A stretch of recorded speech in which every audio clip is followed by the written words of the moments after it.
Hello and welcome to Drunken Dragon Gaming, where the drinks are cold, the meals are warm, and the games are on fire.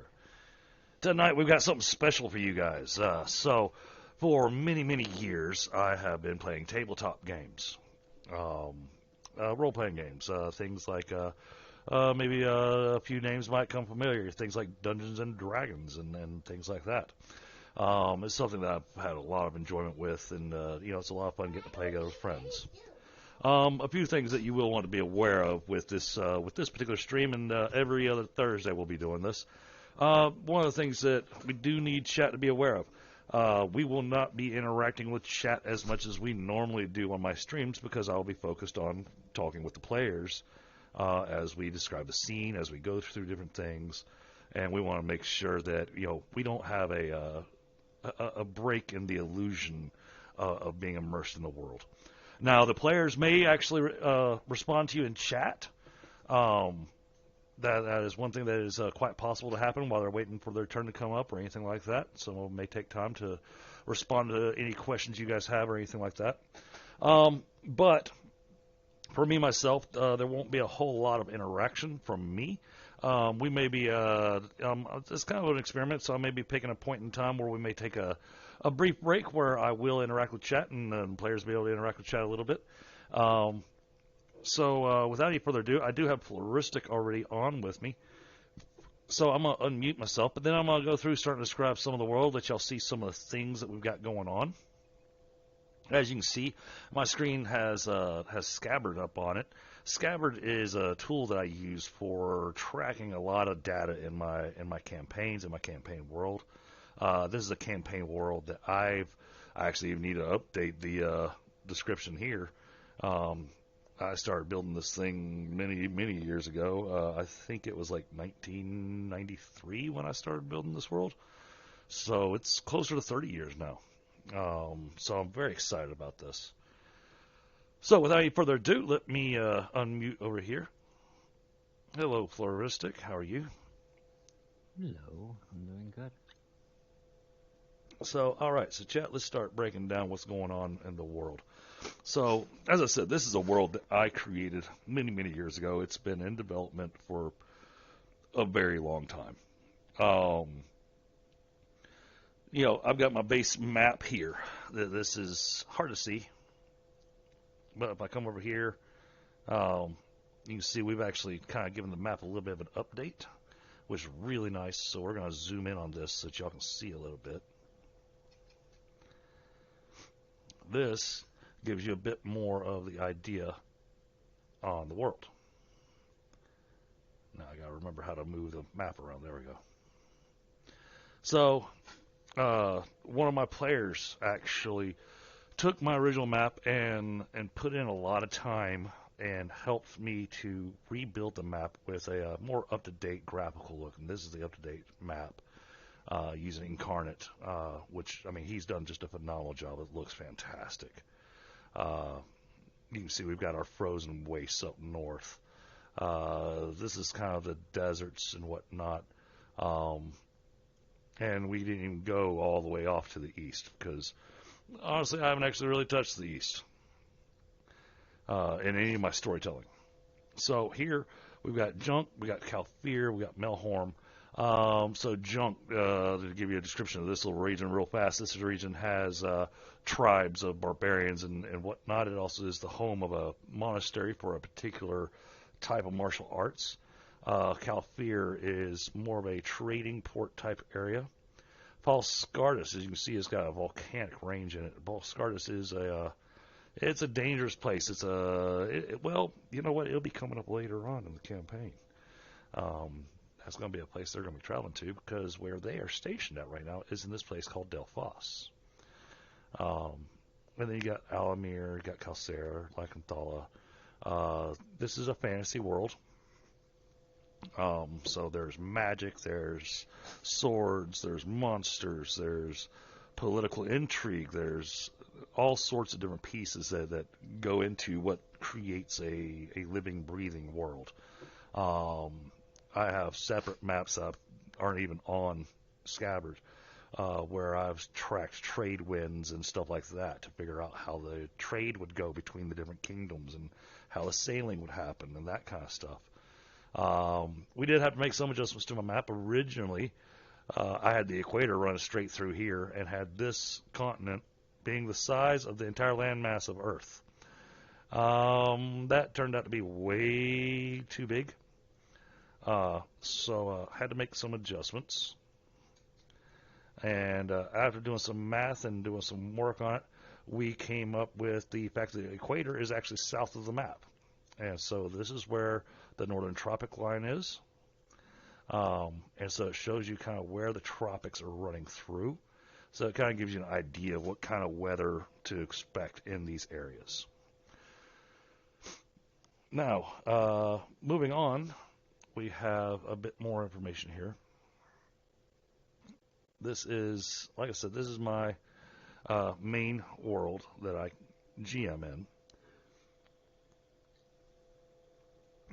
Sorry, talking really fast and talking a lot. Had to take a drink. Man. So, you know, there, like I said, there is quite a bit here going on.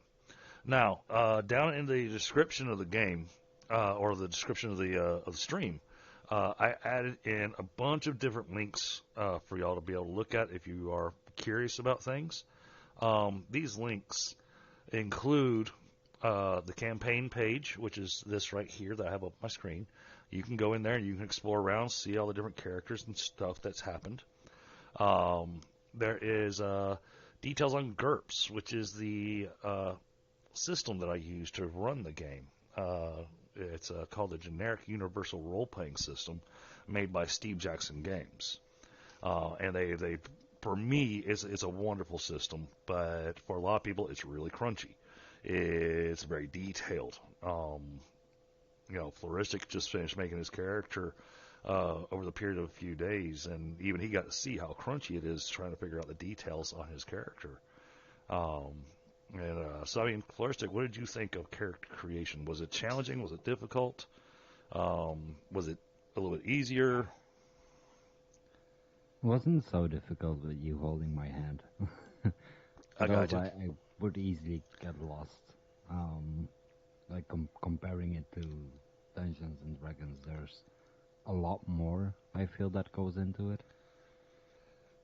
And I would have to agree. I mean, because you're developing not just I'm playing the wizard or something like that. Hey, Digger.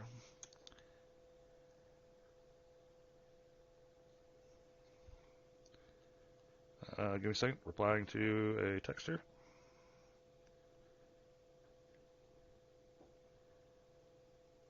I mean, it's got in D&D, you make the character and say, okay, I'm playing the wizard.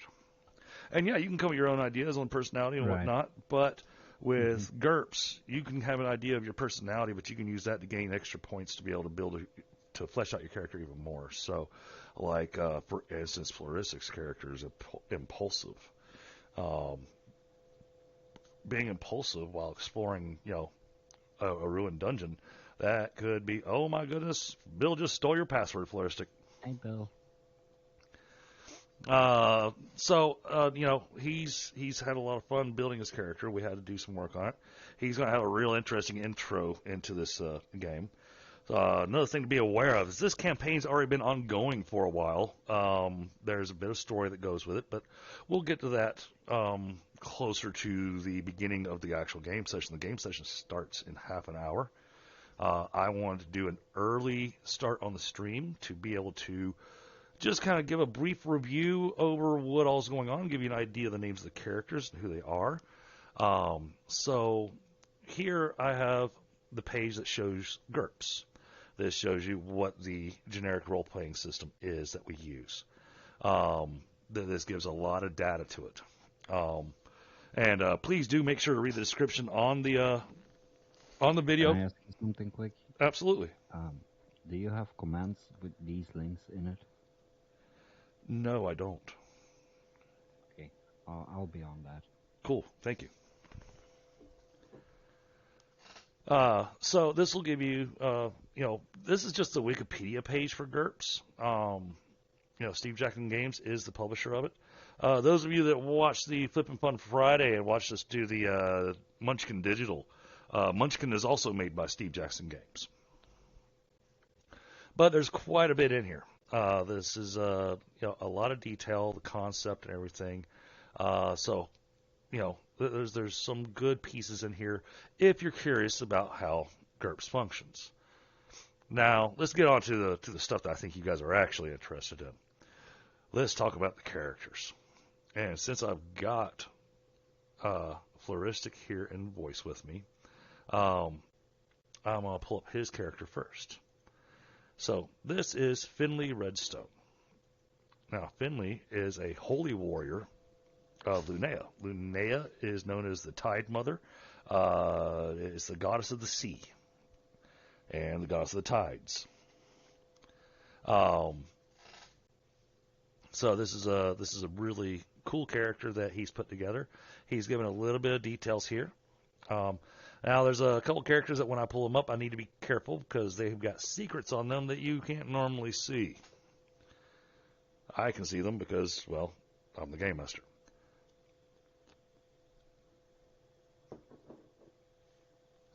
Now, the Holy Warrior. This will be Flaristic's first time ever getting to play in a game, so it'll be interesting to see how he plays and how he works with it. Oh, Flaristic, you failed. Let me double check something. Because you know how CloudBot likes to turn itself off sometimes. No, it told me that it failed, so it's there. It's not streamers. Oh. Well, apparently I'm doing work for nothing. There you go. Oh. I have no idea who, That's cool. Let's see. Let's go with this one. So anyhow, this is, Finley. Now, like I said, he's brand new, so this is going to be a new experience for him. So it's going to be kind of hard to tell y'all what's going on with his character because, well, he's going to be new to the game. Now, we have our wizard, Rinvoq, played by SavageGM. He is an extremely experienced player. He's been playing for a long, long time. He started playing back in the 70s. Me personally, I started playing in the mid to late 80s. But he has a lot of interesting information on his description here. So, and these images that we find and everything, we do wind up searching the web and just going, okay, I'm looking for an image that I can use to kind of give a description of give a visual of the character. None of us are artists, so we got to find something that we can use.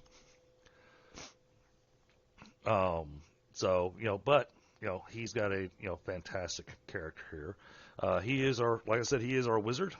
He comes up with interesting strategies, thinks outside the box a lot of times, and does a lot of different things on the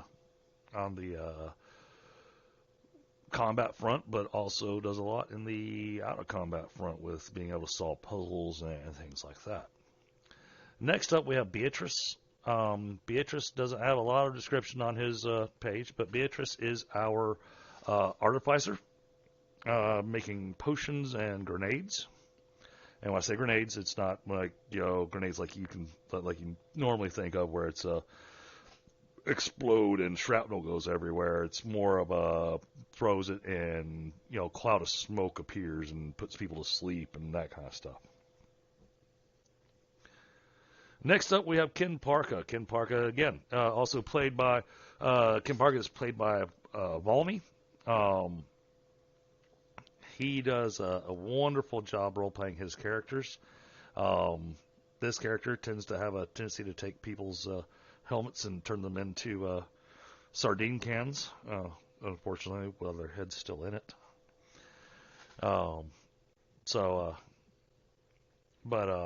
Another awesome character. He's very much a melee hand-to-hand character, but wears armor. He's basically your average fighter, and and he does really well with that. As the players actually jump into voice, I will again ask them to kind of describe their character, and I'll pull their character back up on screen so they can kind of describe who they are and what their character does. One player you won't see tonight will be Fyndhal. He picked up a new job, and today he's working on getting some of his housing stuff taken care of. So he's not available to come play. He is the one that plays Oshtur, and Oshtur is our Savage Warrior, the Barbarian Berserker. His character is very interesting because he actually winds up taking penalties if he wears armor. He actually has a higher damage reduction walking around with no armor. Yeah, so we've been doing a lot with his character. He's been having a lot of fun with this. The party just recently met with him. And then we have, let's see, that covers all the characters. All right, now, the systems that we use Foundry Tabletop. Foundry Virtual Tabletop is what we use for actually playing the game. This is a great system. I've tried several different virtual tabletops, and Foundry has been the best for my needs. I've been very happy with them. Now, Foundry, normally, if you've got a strong system and a really good internet connection, then all the players that are playing your game would actually wind up going through a throughput channel and connecting practically directly to your machine. Now, if you don't have a strong connection, then you need to find yourself a host service. And that host service I use is called The Forge. Here you can see there's the campaign that we're going to be playing right there. Oh, that reminds me, I got to fix that. I just noticed something's not right with Flaristic setup. Let's see. You know, it's faster if I do it this way. Let's go over here. User management. And we need to find Flaristic and turn him to a trusted player.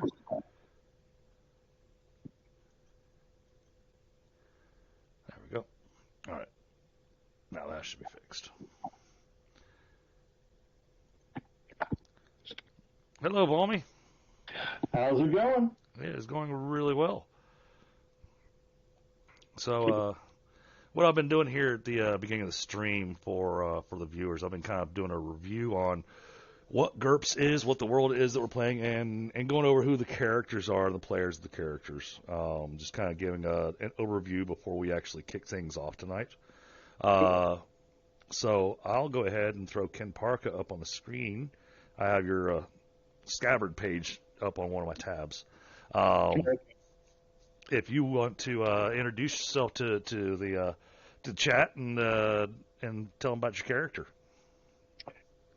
All right. Well, I've been doing GURPS for since before it was GURPS, I guess technically, like some of the other guys, and I fell in love with it early on because my early D&D experience was not all that positive. And I liked the customization options with GURPS, that you could just take a book or a movie or whatever and make it your own and do whatever with it. So I enjoy doing those things. I've done my share of running things as well. Character I'm playing in this campaign is Kenparka. Like the rest of our party, he's a mercenary. Chris, have you mentioned the website? Which one? The Ixia website that has Yes. the character info? Yes, I actually have it up on the stream right now. Ah, well, there we go. And it's also linked at the description. And we've also made a command so we can pop it up in chat for people to be able to get to. It's like you know what you're doing. Flaristic did all that.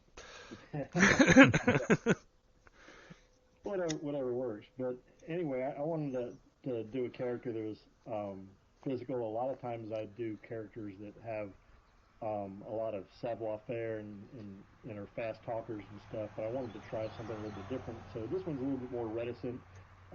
He has a little bit of a history, so he's got some motivation to not really talk out loud, but I also gave him some limitations that I'm less accustomed to playing, like the truthfulness.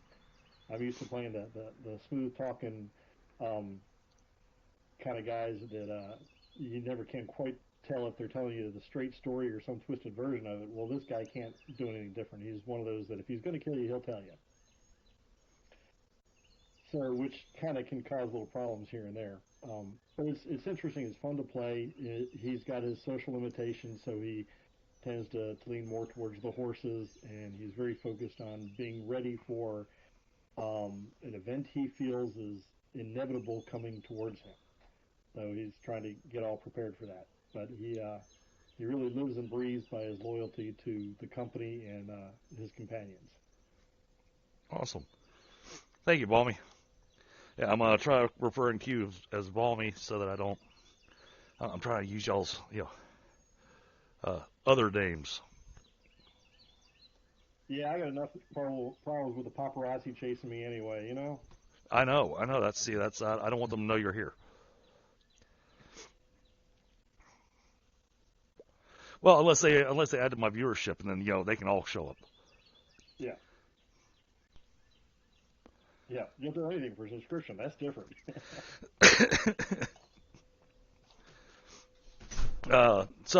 And like I said, chat, it will be limited interaction once the game actually kicks off.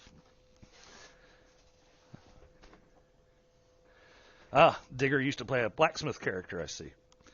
Now, one of the things that you guys can do, if you want, Michael, you can actually pull up the stream. I linked it inside the Discord.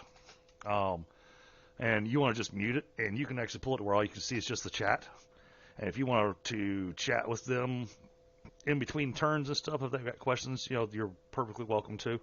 The only thing we're not going to do is we're not going to respond to chat via voice because I don't want to disrupt our game, Right. Where you got that link at? DF text. Oh.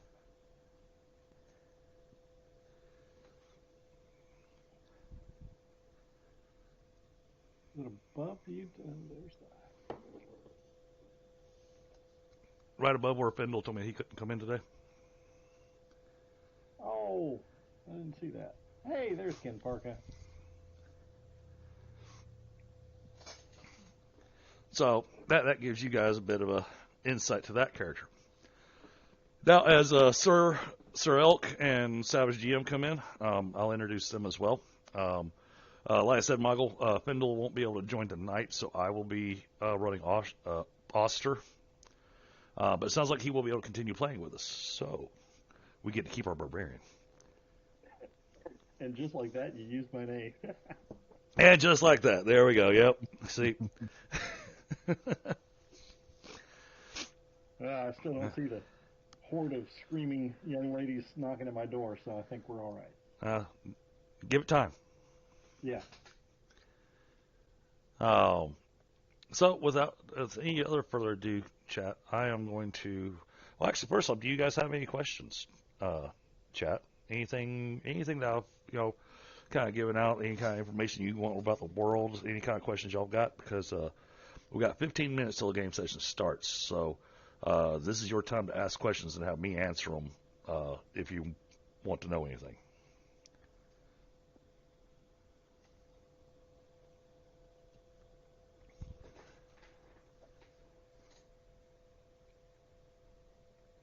Looks like chat's very quiet. All right, I'm going to go grab a beverage, and I'll be right back.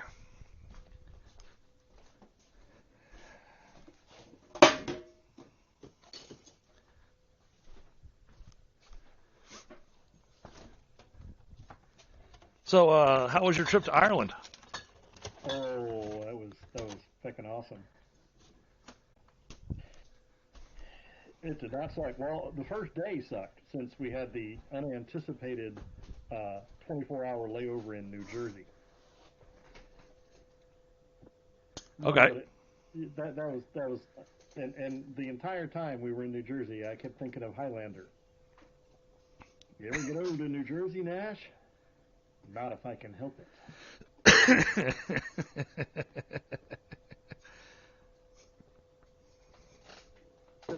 We couldn't hang out in New Jersey, so we wound up going back to the airport because you had to check out at 11 a.m. and the only flight leaving to Ireland was 11 p.m. So we wound up spending the whole day at the New Jersey airport. Oof.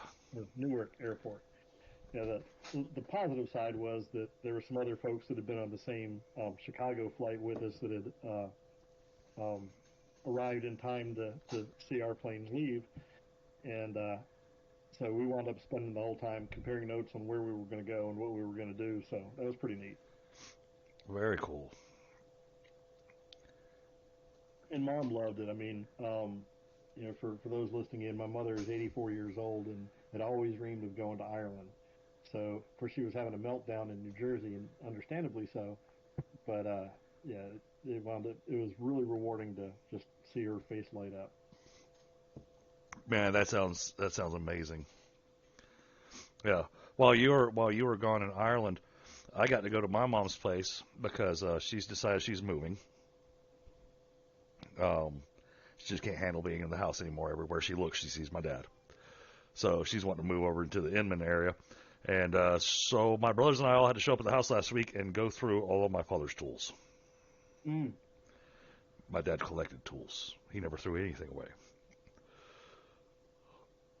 We were going through the stuff, and I found the distributor cap to my 81 Buick Riviera.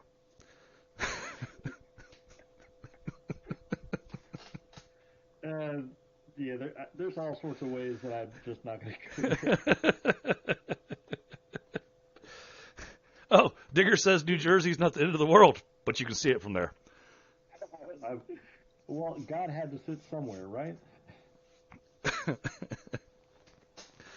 A few other details for chat, because I didn't bring this up with how things work. So GURPS is a D6 system, 3D6 specifically. You can see up here, I'll just kind of move my mouse up here. You can see here where we were doing some practice stuff with Flaristic so he can learn how to do a few things. So he has a score of 14 here with his shield trying to block. So what he has to do is roll 3d6, and he has to roll below that target number. If he rolls above that target number, it is a failure. If he rolls below it, then it's a success. There are other types of rolls that are a quick contest roll, which has we compare successes, amount of successes versus amount of successes, and we see how that plays out. And I see we've got SavageGM joining us. Yeah, margin of success, I think is the word you're looking for. Oh, thank you. So, well, since I have you here, I'm going to pull up your character on Scabbard. One of the things I'm doing with chat is giving an opportunity for you guys to kind of give an introduction of yourself and just kind of give a quick description of your character and what you got going on. What the hell? Yeah, hold on, I got an issue getting in. So.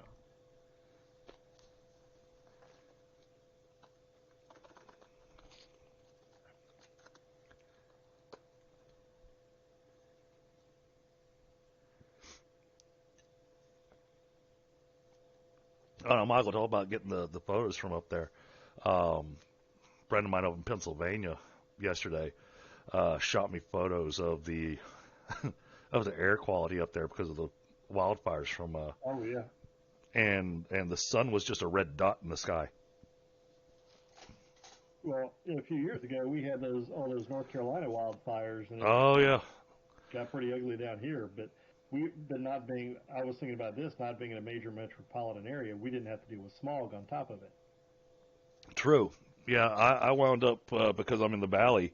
It normally stuff just goes over us, but instead we turned into the tunnel, and the smoke just barreled through our valley. Yeah, I can see that up there.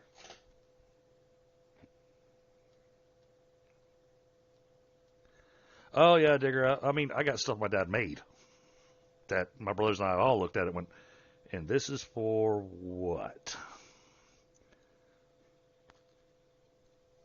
All right. Welcome back. Yeah. Back-ish. Yeah. Well, yeah, I'm in, but the TLC wasn't working like I wanted it to, so apparently Microsoft there's too many redirects or something like that, so I got to figure out what's going on with that later. Okay. So I'm running out of Chrome for now. Okay.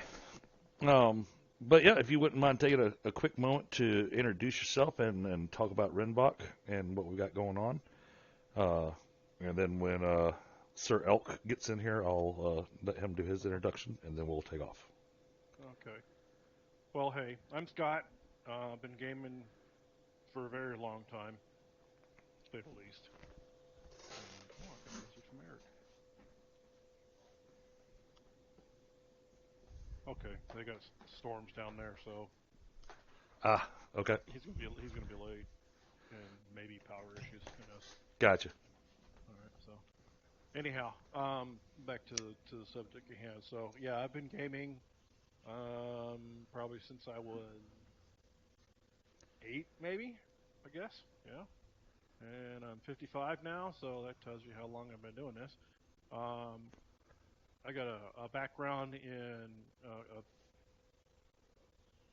I was in the Army for 23 years, so I spend a lot of time, most of my time on tanks, so I have a lot of background information or history with when it comes to dealing with other cultures and all that kind of thing, and I kind of bring a lot of that to my characters. I play. Rinvoq is the first time I'm playing a wizard in the GURPS system, so kind of loving it, kind of hating it, because there's some things you can do, some things you can't do, that kind of thing. Rinvoq is kind of like me personally. He's an older guy. He's about 45 or so. He's had a hard life, learned things the hard way. So his patience for idiots is well, yeah, pretty short. So he's old. Let's say he's old and grumpy and doesn't bother hiding it. No. I think what's it? That TV movie Otto, Tom Hanks or whatever. Yeah, watch that. That's him. He's smart, and he knows when he knows it, and he can recognize it in other people too. So when they start doing stupid things, it kind of frustrates him a little bit. He has a passion for dragons. He's currently working on a personal research project, digging up lore about dragons and possible reasons why they're for their extinction, if they're even in fact extinct, and so on and so forth. So that's kind of his research direction. Well, I hope they are. And he is also so he does a lot of research into magical writings and lore and stuff like that. So he's very knowledgeable when it comes to that sort of thing. And he knows when to run and when to fight. Awesome. Thanks, Scott. Yeah. Okay. Now, as far as the way that this is going to start, guys, like I was explaining before, this is a campaign that's already been ongoing. They are on the hunt for an individual named Count Prescar. He's been a bit of a nuisance. He's raised an army, is trying to form a coup against the king. Yeah, according to our employer, that's an illegal army, too. Yes, it is an illegal army. So at the moment, while the count's away, the mice will play, and they have come and infiltrated his castle while he's been missing.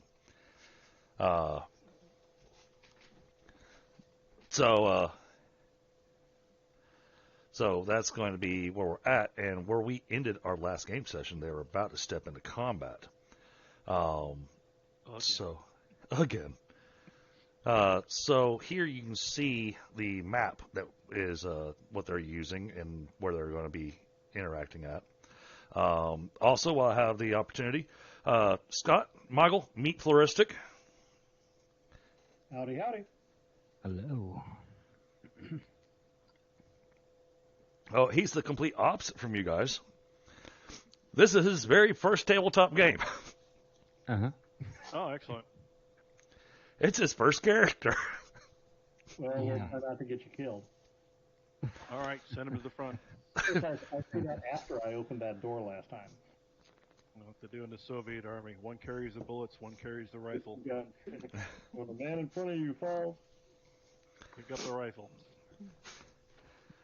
So, and we do a lot of joking chat. And then just as a reminder for the viewers in there, we will not be vocally interacting with chat during the game. The players, if they've got the stream up on their system, they'll potentially be able to, if they want to, respond to you by typing in chat. But to keep the immersion in the game and whatnot, we're not going to break from what we're doing in the game to respond to chat. Now, we may be able to create a break area where there'll be an opportunity to answer some questions. It'll be a short break, but we'll see. This is a bit of an experiment for this particular stream. And for some of these players,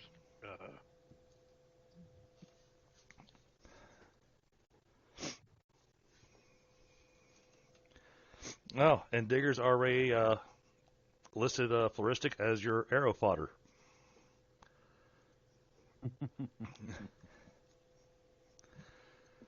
Okay, so you guys can see that the game is currently paused, which makes it where the players can't move their characters around or anything.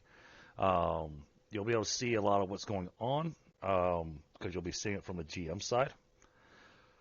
The players, all they can see is what their character can see. So if I click on this character, this is his viewpoint. This is all he can see. Okay. If I click on Kenparka, this lit up area, that's all he can see. If I click on Oshtur, that's all he can see. So they have a view that only they can see. And then up here, he can't see squat.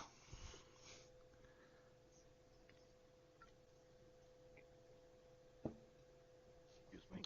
All he knows is there's noises happening. I'm going to feel bad for him. Not really. I think I hollered out what I saw as we ended last time. You did. Not I'll do so at the beginning. Yeah, well, and just to give a reminder for you guys, you did spot a couple of archers. And a guy with a fencing weapon that might be a noble. Right. Yeah, I think it was that guy there, if I remember. Now, the other thing y'all got going on that I didn't get a chance to describe because I had to. The GM had to make a couple of minor adjustments. As y'all come in here, you're going to notice these different guards y'all are going up against. Some of them are going to be wearing some gear that doesn't match the rest of their gear. So that's just a key point to have in mind, and I'll describe it once we get into that. Let's see. Now, you said Eric said he's going to be late. Yeah, traffic's, it's Houston traffic, so if y'all, yeah. Gotcha. It's on a good day, it's horrible. All right. Well, and I know Fyndhal can't make it tonight, but the good news is it sounds like he will be able to continue playing with us, so we get to keep our barbarian. Well, okay. Because I'd hate to have a barbarian. No, we don't want to lose Rinvoq. Ask me if I want to. So what I'm going to do here, I'm going to highlight all of the characters before we actually kick off. And this is only because we were just getting ready to start into combat. So I'm going to go ahead and throw everybody into combat. Tactical advantage looking at the stream. Right? Oh, I won't. I won't look at the stream. Oh, yes or no? Yeah, no. No, I get it. that was one person I'm sitting on, one piece I'm sitting on. Huh? I do this, they're going to be able to see everything if they're watching. It's like a 3-second delay though, or a couple second delay. Mm-hmm. It's actually on about a 7-second delay. Just don't cross the streams. All right, so we have set our combat in order. Now I need to do something here. I got to remove all of this from our list because they don't get to see how many enemies are in that list. There are so many here. There are a few. All right, so everybody can go ahead and roll their initiative. Got a 1-2.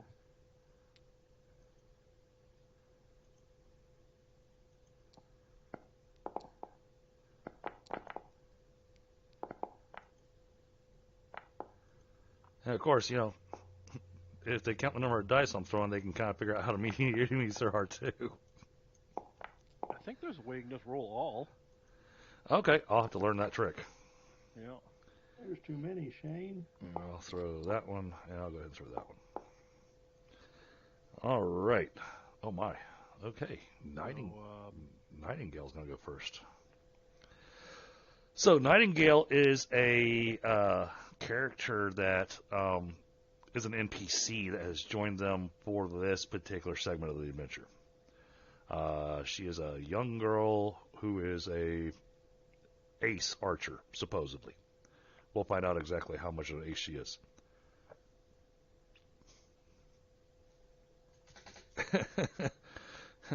And I've got a couple of people in the group going, they'll be lurking in the battlements and behind y'all. Way behind y'all.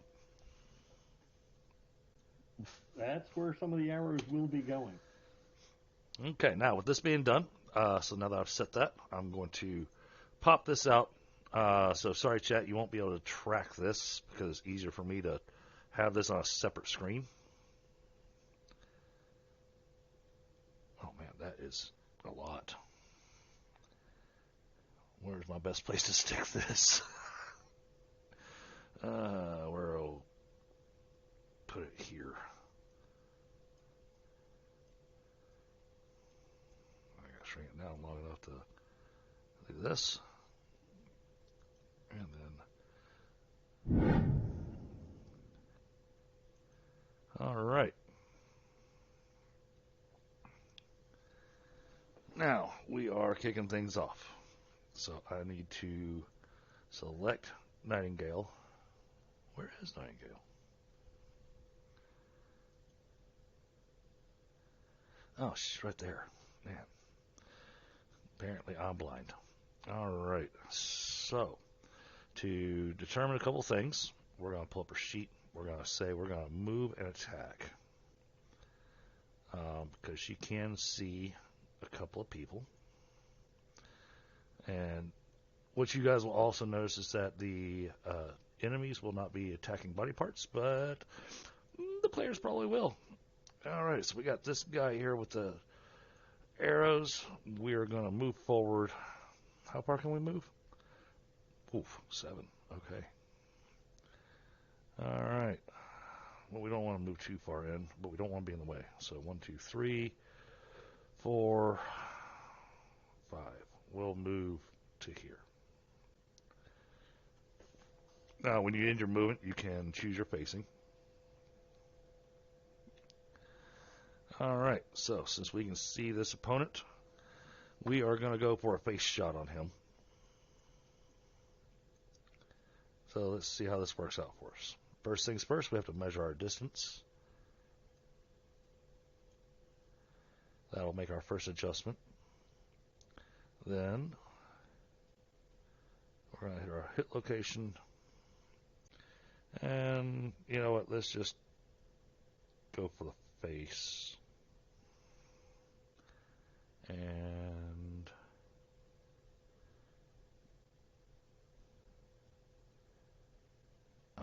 select the target. This guy. All right.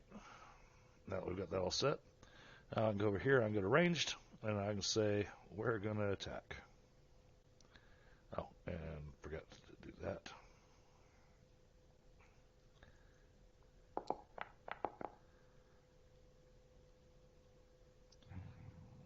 Okay. Now, why did I get to have her accuracy? She's a heroic archer. She gets a special little thing. But this means it was a potential success. Now, this guy gets an opportunity to defend. We are going to look at his defenses. He's got a bow, so he can't really block or anything, can't parry. So, whoa. Got a hell of a dodge, though. All right. All right. It was an unsuccessful shot. He dodged. That ends her turn. Oh, wait. Not quite. Gotta do the one thing. All right. Now they've got an arrow ready. Now we can end our turn. Kenparka. This looks like a great place for an ambush. All right. I'm going to stow up to the edge. I'm climbing with the wall. Oh, we got them on the right, too. So they're ahead of us, and there's 2 on the right. And there's doors to the south, double doors to the east, and another door to the east. I'm going to guess there's stuff up north too. Which one was the one that had the fencing weapon? Can I see him from here? Yes, the one with the fencing weapon is this one right here. This guy. Okay. He's also wearing a breastplate that has it's a brigandine breastplate that has been dyed a seafoam blue color, and has a symbol embossed on the chest of it. Would it be a symbol that sparks any memory with me? No, it's a religious symbol. Oh, okay. Yeah, that's not going to stop me. All right, but this guy down here he's in close range. Because I don't want to go charging out into the middle of that hall. I mean, I did. That's why I opened the door. But now I'm having second thoughts about it. But I think I'm going to hug the wall and go after the closest guy here, and that'll also leave my shield on my left. Okay. And make sure I'm pointing in the right direction. Oop. Oh, there's all sorts of guys down here. There's 3 guys down here. So I think I'll give this guy a little love tap. All right. And I'm going to do my signature move where I aim for his head. Understood. With your Morning Star, which is a... With my flail, the pulverizer. Yes. Nice roll. Really Oh! not a good way to start the day. No, not a good way to start. So, Michael, if you would go over to the rollable tables, go to the critical tables, if you would hit the critical miss table. The critical success table? Miss. The miss critical success table? Yes, you missed your critical success.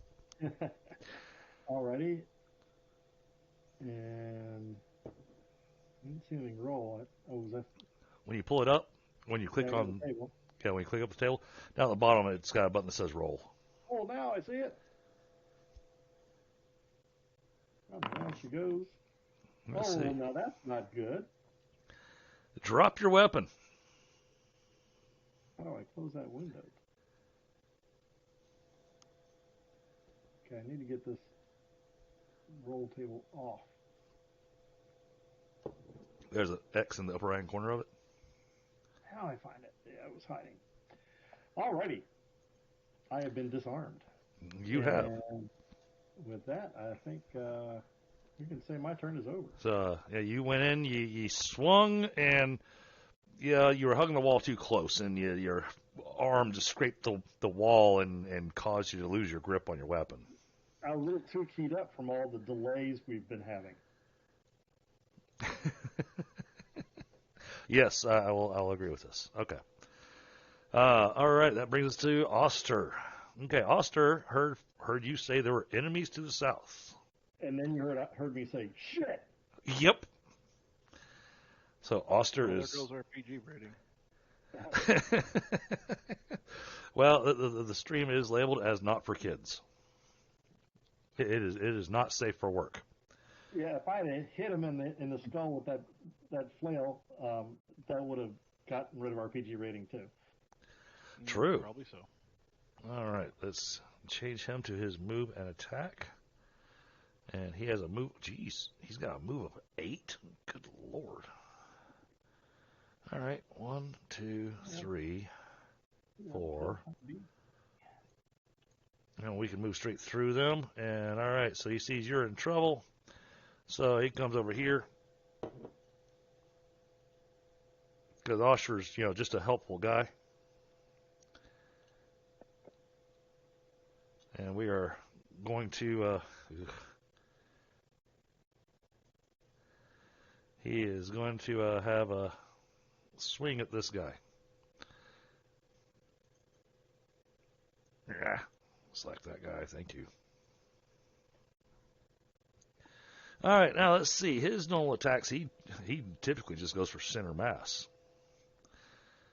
So we are going to take Slugterror. And this is going to be a normal attack because we are not enraged or with our Focus Fury. So, roll to attack. That's a success. Now, this guy gets an opportunity to defend himself. Now, because Oshtur's using a large weapon, this guy trying to parry with his sword, not a great idea. So the best thing he can do is he can try to dodge. He did not dodge. This is going to be a bad day. All right. It'll be over soon. Oh. Well, this guard doesn't have to worry about anything anymore. So now what we're going to do, chat, you can see here that I've got this selected. So I'm going to bring this over, put it on him, and then I need to make sure it's set correctly with the correct kind of damage. And then what I'll usually do is I'll throw in chat on the game. Here is the penalties that this guy wound up with, and then I will apply the damage, and I'll let the guys see exactly what kind of damage is done so they can see the math. And, yeah. So this guy, let me find him on the board. There he is. Use that one. So we drop a little skull on him. And then we go ahead and remove him from the combat list because he is dead. Oshtur just buried his axe in this guy's chest, pretty much cut straight through him, and then looked at the next guy going, all right, going for him next. That's more for him telling Kenparka who he's going after, so Kenparka knows which one to go after. Oh, and Oshtur said he's going after this one. Thanks for marking where I left my flail with a dead body.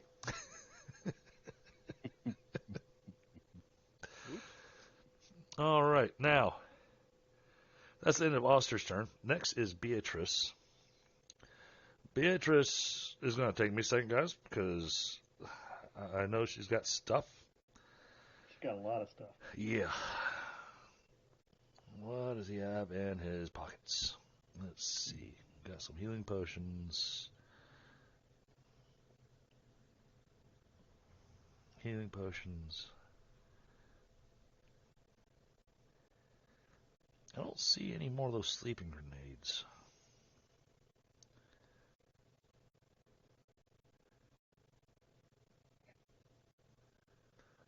Oh boy.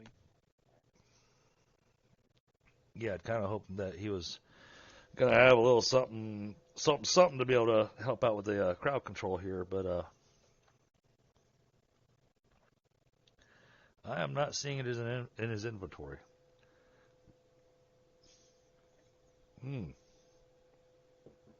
But he does have an ointment of weakness, so we could run with that. All right, got that staff sling that he's using. I'm going to need to get in better position to be able to hit this guy with this. So this round, Beatrice is just going to move up here next to Rinvoq. And then prepare for her next action. All right. These guys have heard the combat starting. All right. Let's find out how far we can move. Okay. Yeah, I didn't think they could move far.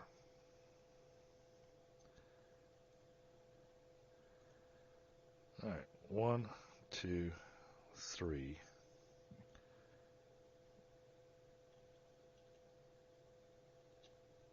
Okay.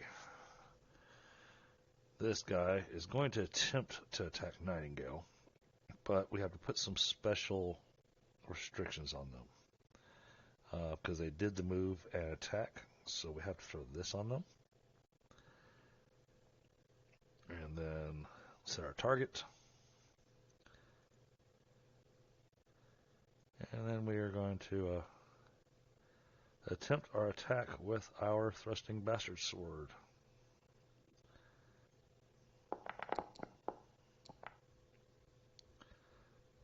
Still has a potential success. Wow.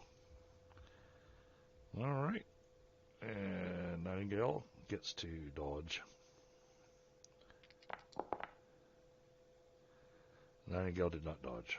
That's unfortunate. Oh, that's a lot of damage. Alright. Well, at least we swung and we didn't thrust. Okay. We didn't set ranks. So, we got Nightingale's going to take shock and suffers a major wound.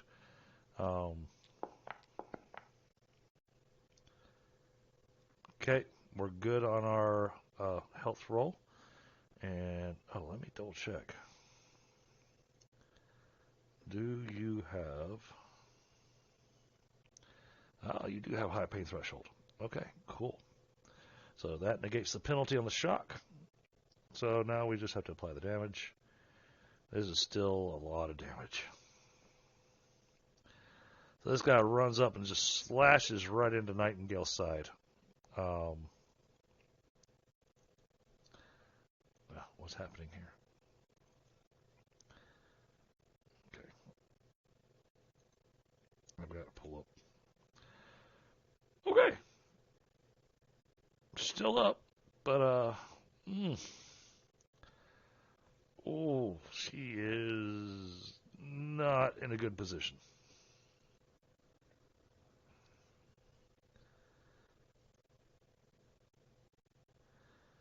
There, that's better.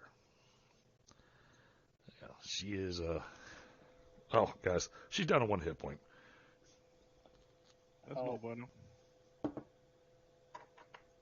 That was a nasty, nasty hit. All right, next guard. This guy. This guy is because of what he just witnessed, he is standing still considering his life's decisions. Since he just watched the man in front of him get cut in half by the barbarian. This guy, pretty much doing the same thing, going, I could run up there and swing, but that might just make him angry. Then I'd be in front of him. All right, that brings us to this guy. All right, this guy's feeling a little more confident. He's got some nice new equipment. So he's moved forward. This one. All right, this is the one that has the noble's weapon. I need some way to mark him.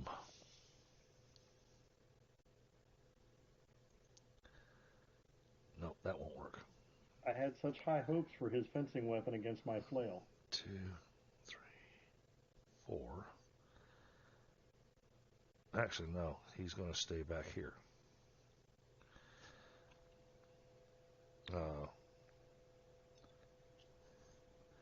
You hear him make a bark out of command going, "You men, bottle them in!" Yes, grouping would be nice. All right. 1, 2, 3, 4.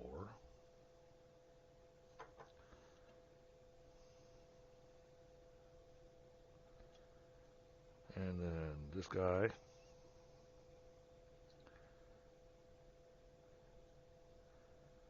2, 3, 4. So he figures that archer's done for.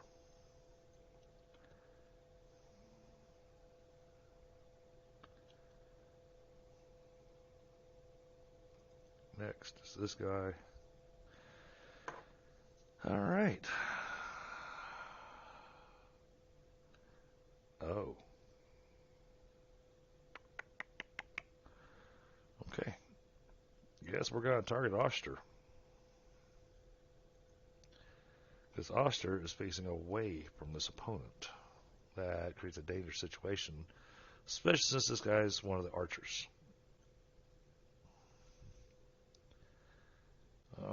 So we've got our penalty. We are going to attempt our shot. Oh, geez.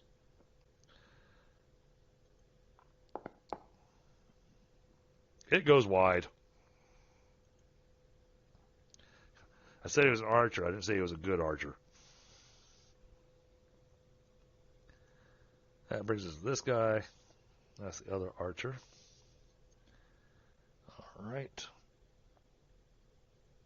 I'm going to measure down to him again. And get our attack in. Another failure. Oshtur apparently just has a bubble around him that says that he cannot be attacked by arrows. They peed their kilts. All right, now it comes to Finley's turn. So, Flaristic, give you a little bit of description where you're at. You know, you and I discussed outside of the stream your particular situation, where you're at, how you're dressed, all that kind of good stuff. You come into this area, you're able to hear combat going on, but all this rubble and everything of this section of the castle is just kind of how the top came in. It's just a mess over here. Really hard to make it through. But this one door, you see that it's got a crack in it that you can squeeze through.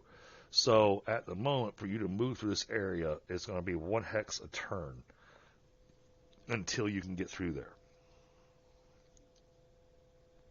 Okay. This will also help keep you alive. I hope it does. All right. Now, chat, if y'all want to see, now by him moving, he's going, oh, now I can't see anything. You'll be able to move forward 1 hex. The reason that you've got this kind of viewpoint here, Flaristic, is because the rubble is so tall that you can't see over it. So as soon as you move forward the next hex, you'll see the whole room. Okay, sure. And that way the rest of the guys can go, there's another combatant! And they all turn and start shooting at you. All right, this guy. I'll just throw one of my weapons at him. All right. Yeah, it brings us to Rinvoq. Rinvoq the Magnificent. Mm-hmm. Well, first thing I'm going to do is work on some area denial. All right. So I'll be casting my grease spell. All right. Always a gift. And This is awful last time he cast this. Yeah, it was. Awesome for them. Awful for me. that's not where I want it. Okay. So when you want a little bit farther over so that you get the other two? Yeah. Trying to get it centered on this hex here. There you go. So that's a 2-yard radius there. Yep. So that only puts it 1 yard away from me, so it's only a -1 because of the range. Right. Alright. And the grace spell, here it goes. Success. All right. Okay. Now I'm trying to be careful not to pull up the PDFs on my stream. Refresh my memory as to what they need to roll. Alrighty. I'll get this down a little here. Because I believe, that they have to immediately make basically a balance roll to see if they fall on their butts. Yeah, anyone stepping on the surface must roll against a dex -2 for every yard he moves within the affected area. If he fails, he falls down. Another dex -2 is necessary to stand up, but not to sit or kneel. All close combat melee attacks are at and active defenses are at -3. Okay, so their active defenses are -3. Awesome. And melee attacks. All right, so do they need to roll when the spell first gets cast, or is it when they move? Because that sounds like it happens when they try to move in it. If they move, yeah. If they move. Okay. However, then this is the kicker between this one and ice. Unlike Ice Slick, whose effects are nearly identical, grease cannot be seen by normal means. Aha. Okay. So they don't see it. All right. They're going to be on a slippery slope. Well, certainly that. Excellent. All right, so that means next up should be... FP. Oof, that's an expensive one. But you've got the points. I do right now. And I am done. All right. Let me pull this up. Yeah, I really need to be running some music in the background. At least for the stream, you know. Mm-hmm. Actually, you know what? I did have that royalty-free stuff that I found. Where did I put it? Here we go. There. At least there's a... Keep us from being flanked. Yeah, that'll help out a ton in this situation. So let me grab back over here. Okay. Nightingale. Nightingale's hurting, but doesn't really have a way to heal. Nightingale needs to retreat. Yep.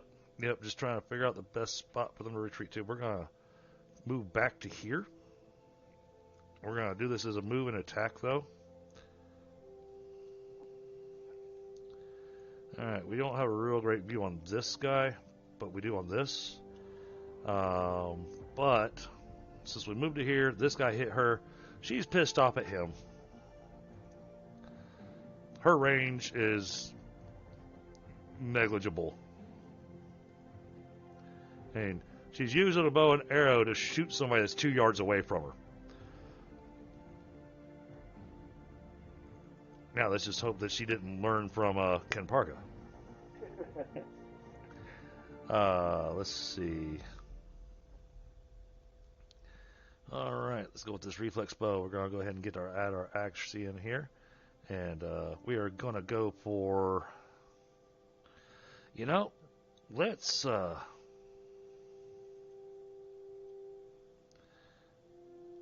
see. What do we think? I think the face is a great place to shoot them, but I think we're going to go for vitals. Piercing to the vitals. Impaling to the vitals. Sometimes. All right. That's no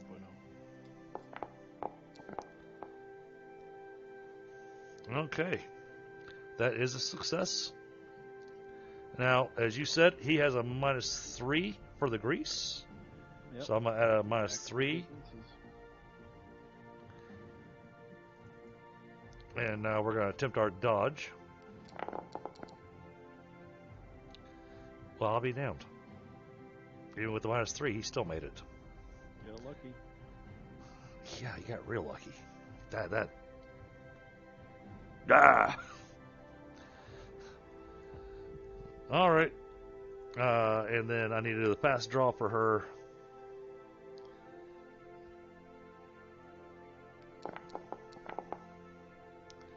All right, so drawing another arrow. I need to double check my arrows.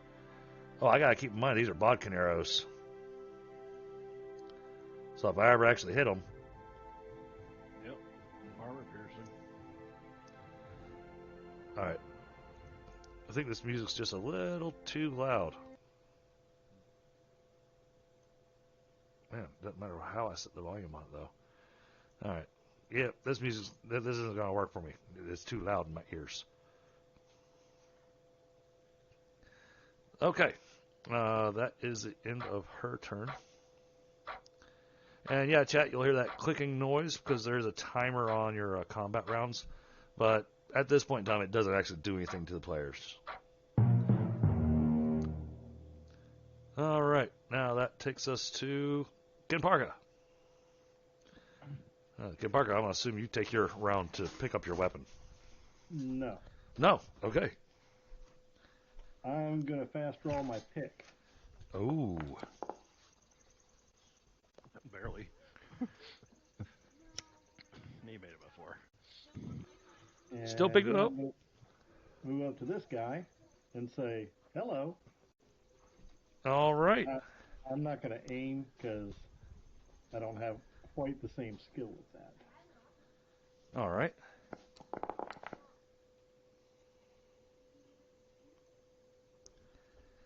Now let's see. Pick to the chest. All right. Now let's see. The bone. Yeah, keep in mind when he says pick, chat, that's a mining pick. All right, this guy's going to try to dodge. And I'm still on that strength potion. Oh boy. Oh, and he just barely dodged. Son of a biscuit. Increasing his armor there, Chief. Kenparka cusses again. He's just not connecting tonight. Yeah. I connected with the floor. All right. This is how you start the combat. That brings us to Oshtur. All right. Oshtur's going to live up to his promise. He's going to move down here to this guy because he's going to assume that, Kenparka's got that guy dealt with. I've got him thoroughly intimidated.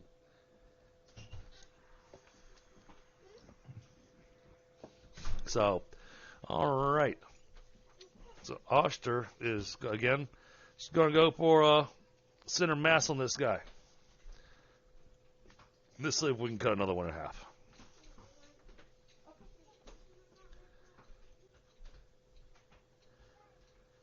Now, let's see. Where's my axe? There it is. We swing. Okay. Oof. That was almost bad. He's been hanging out with Kenparka too much. All right, this guy gets an opportunity to try to defend. He is going to attempt to dodge. Oh, solid dodge on that one. All right. Now he's pissing off Oshtur. I believe that will end Oshtur's turn. And next turn, he's going to kick it off with a little bit of rage. That brings us to Beatrice. All right. It's a lot of extra characters I'm running. Oh, yeah. Let's see.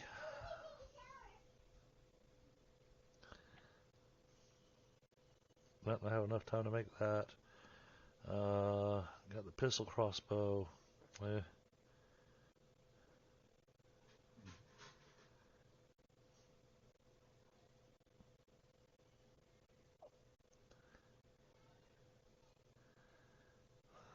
That could come in handy. Oh, sorry. Oh, no problem. I didn't know it was going to do with that. Let's see. This. Okay.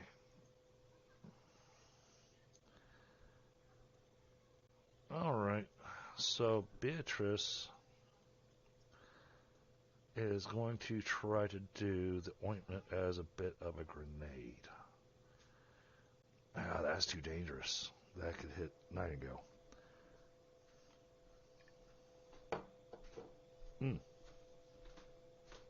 Throw it behind him. No, the ointment's got hit directly on the guy. That's right. Okay, well, we're going to try to hit somebody directly with the weakness potion. So, get our little range done here. We're going to target. Let's select that guy. And we are going to go with the sling.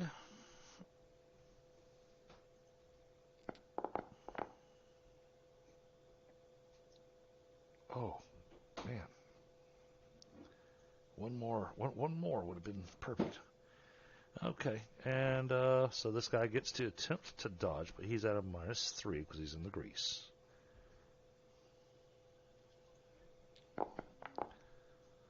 That is a failure.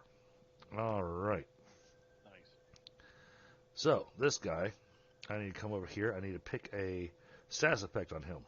And it's hard to pick this one because it's difficult to mark it, but I'm going to just put a 3 on him as a reminder to me that his strength is reduced by 3. I'm also going to put a marker on this guy just so everybody is aware of who he is. We're going to put this on there, which lets us know that he's the fencer. Okay. Also, because I think Rinvoq can see these guys. Yeah. So Rinvoq, this guy's leggings has that turquoise color to them.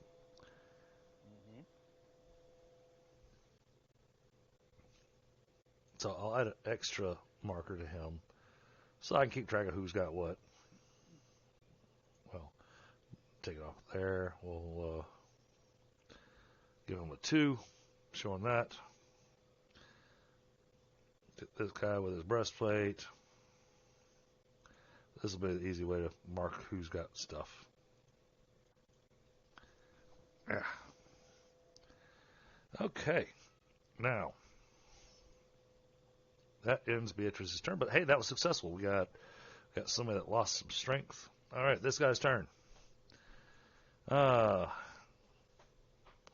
before he moves, let's make a Dex -2 roll. Because he's even moving out of this area, I believe he has to make a roll. And no. We are going to change his posture. And he went from standing to sitting.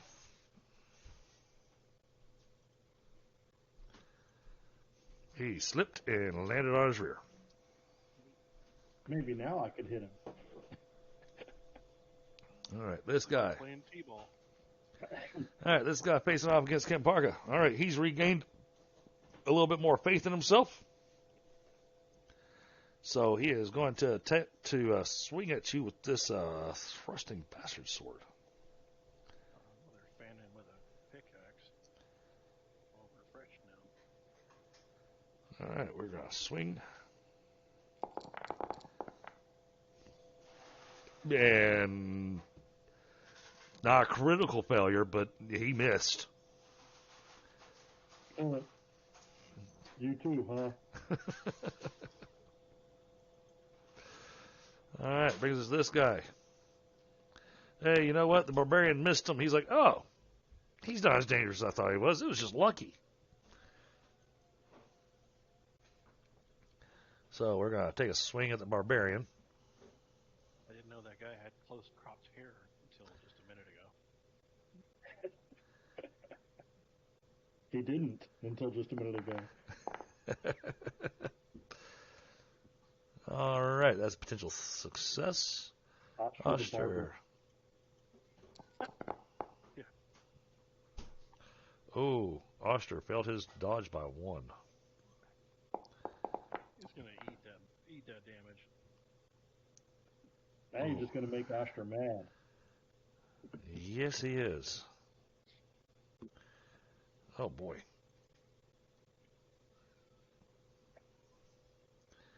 Yep. Oshtur's raged. He's well, it dropped him down to 1 hit point. Well, he only had half of his hit points to begin with. Yeah, I know. So. We just opened this door and opened a whole new can of worms, and we were freaking drinking Red Bulls to keep up with you guys. Let's see. All right, that takes care of that guard. This guy. All right, he got told to bottle him in, so he is going to attempt to do what the boss said. 1, 2, 3, 4. So he's moving in. Make more grease. This guy, standing back there, he's observing. This guy, Dex -2.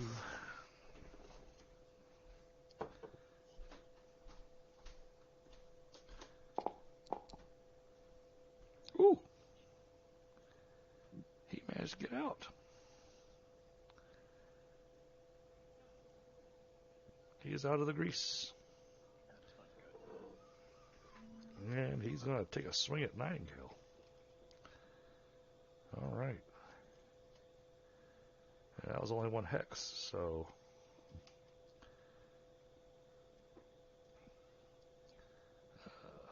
Can I block for somebody else?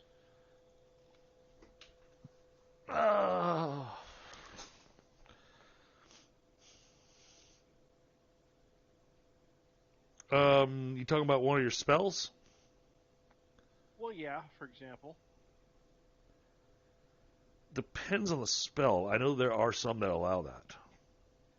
Well, I was going to, because it just popped in my brain, command him, using the command spell, to freeze. Okay. There's only certain spells that can be used as interrupts. I don't know if command can be used as an interrupt. It's a blocking spell. It is a blocking spell. Oh, okay. Then absolutely. Because it's a blocking spell, I see no reason that you can't do that, even if they're not attacking you, because they're right there. I mean, what would be the difference of them attacking you or attacking her when they're right there? I mean, that'd be the same difference. So, yeah. I mean, it's before my turn, though. That's the problem. Well, but it's a blocking spell, so that means you can do it outside of your turn. Okay. Well, I'm going to command him to drop his weapon so he doesn't attack her. And so here we go with command spell. He's a hex away, so it's going to be a -1 again. And he's going to get, I think it's a will roll. Right. Versus my margin of success of 9. Phew. So, all right, we're going to... roll -9, I Yep. believe. -9 to his will roll. And what is his will? Let's see. That was the wrong button. That's an impossible roll.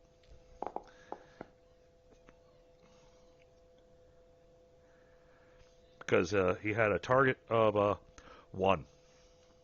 Yeah. Okay, good. All right, so he drops his weapon. All right. Another 2 points. Fatigued. But hey, quick thinking on your part. That was really good. All right, this guy. Oh, he's going to have to move through a lot of grease. And since he can't see it, he doesn't know where's that. Where it ends.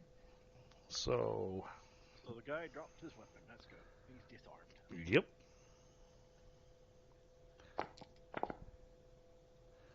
All right, we can move 1 hex. There's 1.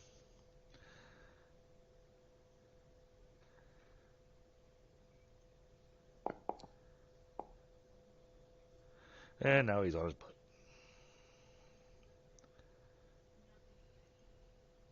I have to see if there's a meta spell. Excellent job. All right. And let me double check this. Oh, wow. Okay. Okay. Bless you.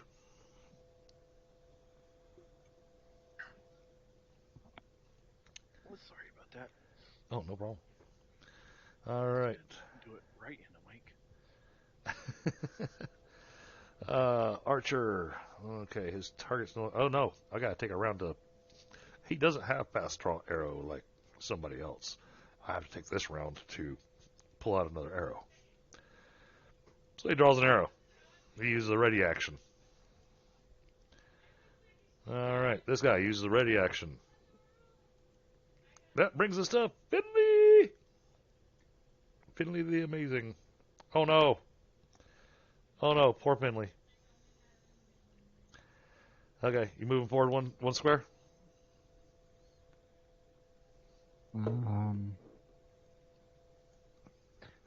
If I would move one diagonally. But so there's no way you would know this is here. It's invisible. Oh, it's invisible. Oh, okay. Yeah. As I mentioned. Okay. Yep. All right. Let's see if he is in view of anybody. No, you're not. That's even worse. Okay. I'm not. Roll Dex -2 for me. But I will wind up doing you a favor if you fail. Dex? Yep, Dex -2. Hey Ben, what's going on, buddy? Thank you for the subscription.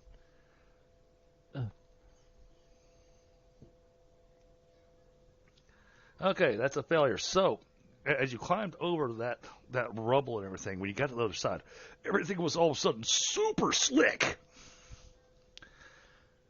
And so you wind up sliding down a ways, and that's where you wind up parking yourself in a seated position. You wind up there like on the teacup ride at Disney? And looks like, Rinvoq, you can see him now. Well, you can see.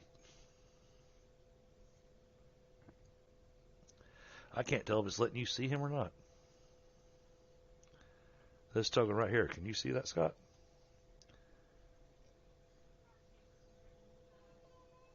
Yeah, I got him. All right. So, take a quick moment here, guys, before Flaristic ends his turn. So you see this guy in rags wielding a throwing axe come sliding down into the middle of the grease. Now, Finley, what you see as you come into this area, this guy right here has got your pants.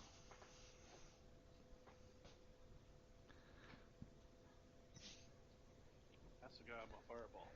Oh. Right. Well, there goes your pants. Admit it's a mess. Pantalones es fuego. Checking your I viewpoint. can see this guy too. Yep. Who has This guy has your breastplate. my breastplate? Yep. Do I recognize any other armor on the... Yes. This guy's got your arms. And this guy here in the back has your shield.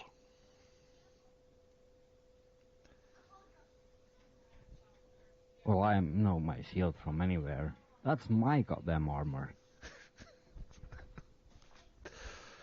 All right, so that's what you hear.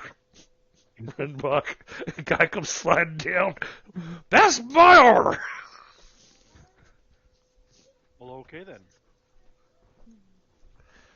And he sounds angry about it.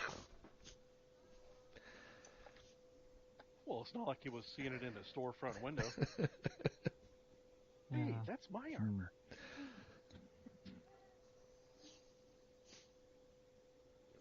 All right. That brings us to this guy. He's going to continue following orders. 1, 2, 3, 4. That's as far as he can move. And then that brings us to Rinvoq, the Magnificent. Okay. All right.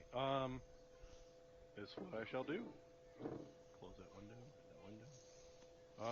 Fast draw a healing potion. I find my fast draw potion roll. Yay, did it. And Alright. give it to the Nightingale. Or, well, feed it to her, whatever. Okay. Do whatever I gotta do with it. That's a healing potion, so it does a D6, I think. Is it a minor or a major healing potion? It's a minor healing potion. Minor? One left, so. All right. Well then, You want me to roll a d6, or you want to roll it, since you're going to administer it? That was supposed to work. Ooh. And there's the button. Okay. It's looking for equipment. Damn it. Well, anyway.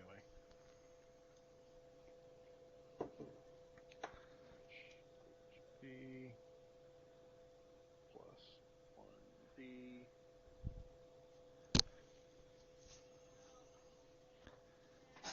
And that's what, 3? 4. Nice. Yeah. 4. So she's healed for 4. All right. Yeah. Yeah. I'm done. That will increase her health. I've yet to take even a step.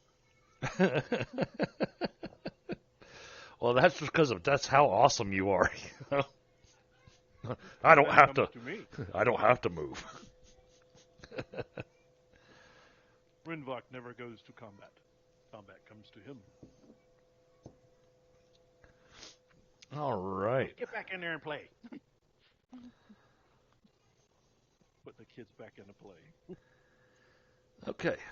Let's see. I'd like to take a quick moment to grab a smoke. Since it's the top of the round, I think this is a good spot to take a 5-minute break. You guys can feel free to respond to chat and whatnot, and we'll pick things up in about 5 minutes. Is there even anything in chat? Oh, yeah. Yeah, we got 4 people in there. We got Ben Powers' guitar in there, and we got Flaristic, we got Beaver. Digger will be back when he gets home from work. So yeah, you guys are welcome to ask chat any questions, or ask the guys any questions you want about the game, about how the combat's going. And then Michael, Scott, if y'all need to step away, like I said, 5-minute break. So. I just want to apologize for my character's poor behavior. Oh yeah, because you're not great. Well, just your combat over there. I like it right there. It's fine. There's a little over here. I'm good. I'm trying to distract them. You're doing well. Yeah, we just had someone slide into combat just a second ago. So, literally. Yeah, I heard something behind me, but I couldn't really tell what it was. It made no sense. Yeah. He said. Apparently, he's someone's got his stuff. So, or they got his stuff. He's not against us. No, he's not against us. So I'll say, not gonna mess with him. I'll say undetermined. Well, I just hope I don't hit him by accident. That's my first one tonight. Yeah, not so much about that wall next to you. Yeah, so out of character, you guys will find out, once you get to interact with him here in a few minutes. But he decided to make himself a holy warrior. Mm-hmm. And added the cleric lens to it, so he can do healing and stuff. Oh, that would be handy. Well, he'll be put to use real fast. Yeah, because all I've got is a bottle of Neosporin. Neosporin and a Band-Aid. And that was it. That's all I had left. For the last combat, I used up all of my healing except one. So I have no more healing ointments and potions. Remind me, Kenparka will give you his healing potions when we're done, because usually he's not the one needing to apply one. Mm-hmm. It makes more sense for somebody else to have them. Yeah, well, the guy with the bastard sword opened up Nightingale's backside like those butterfly on his throat. So. Oh, yeah. Well, I had planned to be back up that way by now, but... Yeah, I know. Mice and men, yeah. That did not occur. So, chat, one of the things you guys will notice is that in GURPS, really in any tabletop game, combat tends to take a little bit of time. Because there's a lot of mechanics and stuff to figure out each round, figuring out who's doing what. And especially when you have a large group of enemies, it makes the combat take even longer.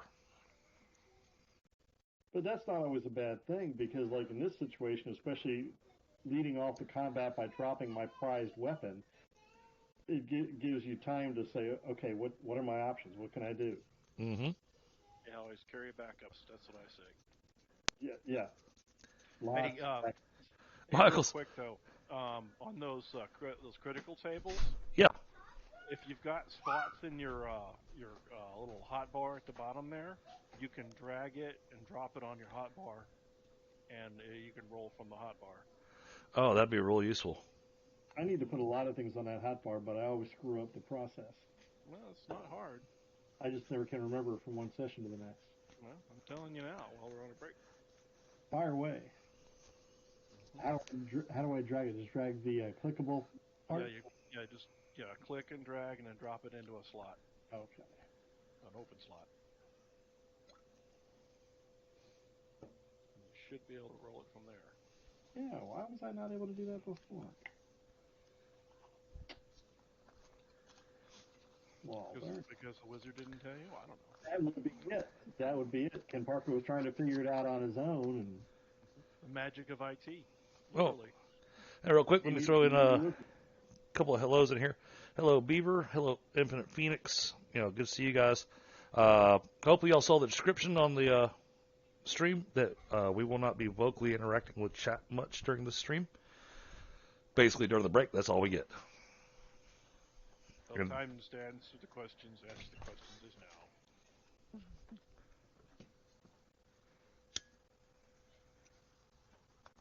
But hey, we've got 7 likes on the on the stream so far, so that's awesome. Yeah, is that just 7 people or just someone clicking 7 times? No, that's 7 people. Oh, wait, 8 now. Oh, Mike. nice. Clicked it again. I'm back. Well, welcome back. Yep, we're up to 8 likes. We got 4 viewers right now. Well, we peaked out at 5 viewers early. No, more than that. We had 7 earlier. No, I sent a copy of the link to my daughter Samantha. She's a big streamer. Okay. So, but she's probably working tonight. She works at Medieval Times, so she's at the castle. Aha. Very cool. Passing out chickens to peoples and other party favors. I've gone to 2 different ones of those types of shows, but Medieval Times has always been the one I've wanted to make it to, and we've never managed to make it to Medieval Times. We've done. It's a hoot. We did Dolly Parton Stampede when it was the Dixie Stampede. Yeah. And then we did it again when it was just Stampede. Dixie Stampede, personal opinion, so much better. Of course, it's not watered down. Yeah, when they changed it to Stampede, we just were not impressed, and so we're not going back to that one. But Pirates Voyage, Pre-wokeness, it was really good. Yeah, Pirates Voyage, amazing show. That is absolutely one of our favorites. That when we can afford it, because oh my god.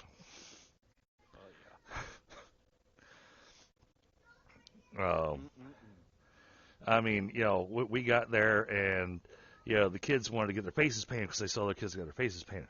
I was like, okay, yeah, we'll look into it and go over and find out about the face painting. I'm sitting there, you're already spending a ridiculous amount of money just to take the family out to go to dinner and a show. And then they're like, it's $30 for face painting. What? What kind of face paint are you using? Is it made out of gold? Polypro epoxy or something. So only one of them got face painting, the youngest, because he desperately wanted to be a pirate. So I was like, okay, fine. I'll talk to the girls. Pop him in the eye, get a black eye, look like a patch. No, it was really funny. They gave him a black eye and a patch. That's what I'm saying. What I'm saying. Right there. But all right. I think it is time to get back to this combat. A lot of water out of my little wedge up here. Yeah, actually, before we get back to combat, I should go grab myself a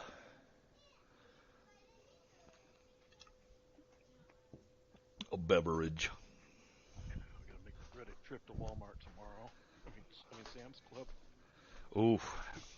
Pick up all the paper products and such. Yep. Yeah. Whenever we make a Sam's run, it's usually it's a chunk of money, but it's still worth it because you make one Sam's run a month, and you're good to go. Mm-hmm. Yeah. Yeah, we've got Sam's Club membership here. We've got the Costco membership with parents here and the in-laws. So We haven't done the Costco, yeah, although I've heard it's really worthwhile. no, it's pretty good. I don't know. I mean, both stores have a lot of the same stuff, but then they have there's those little differences. Right. Yeah, I've heard rumors that Costco's got a better meat selection. I don't know. It's been a while since I looked at the meat there, but yeah, it's just like Royale with cheese. Little differences. All right. All right, let's see. He's been dropped on his butt. She drew an extra arrow. She doesn't get penalties for...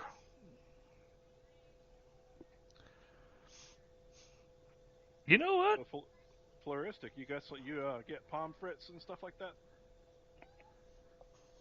Hmm? I was in Germany in '87 for military exercises, so probably might be before your time. I don't know. Yeah, probably. Floristic is in Belgium. Belgium. Okay, I was close. I'm from Belgium, and Oh, okay. I'm from the year 1991. So. Yes, way before your time. I'm so sorry. Yeah, he's the baby in the group. Yeah, you can see Yeah. He's probably still got hair. Yeah. unlike the rest of us. I got lots of hair. They do, just not in the places he used to be. Yeah, that's true. I got some hair growing out of places that never wanted it to grow. Oh, boy. George Carlin did a whole thing on that. You're looking like freaking koala bear with tufts of hair out of my ears. All right. So this guy sitting down. He can't really defend. So I'm going to shoot him in the face. Because that just feels like a great idea. Shoot him in the face. All right. It's much And cooler if you have a shotgun, though. get my accuracy added in there. And... Aim two? Oh, yeah. Yeah, well, heroic archer, she gets aim every round. All right. That's potential. This guy's still at minus... Well, he was at -3. Now that he's on his bum. I think he's still at -2 active defense on there, but Yeah. dang. Well, it's probably built in with the sitting. It's not added in, but it does look like he doesn't have... Oh. He did not. If you have that status, it's gonna add it. Because this guy's not on his butt. You just made him drop his weapon. That's right. Yeah. He's disarmed. So he still gets his full dodge. You better. And he missed his dodge by 7. He looked right at it. All right. He was distracted by the pantsless guy sliding down the hill. And she rolled the Crazy butt shake. absolute lowest amount of damage that she possibly could. Aw, how nice of her. She's been hanging out with Kenparka. No, this is going to a space. In the eye socket. Let's shoot you right there in the eye. We're going to do it this way. All right. And...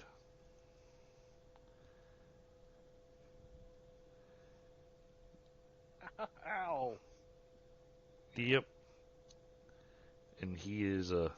He's pinned his head to the floor. He has been... He has been removed from the combat tracker.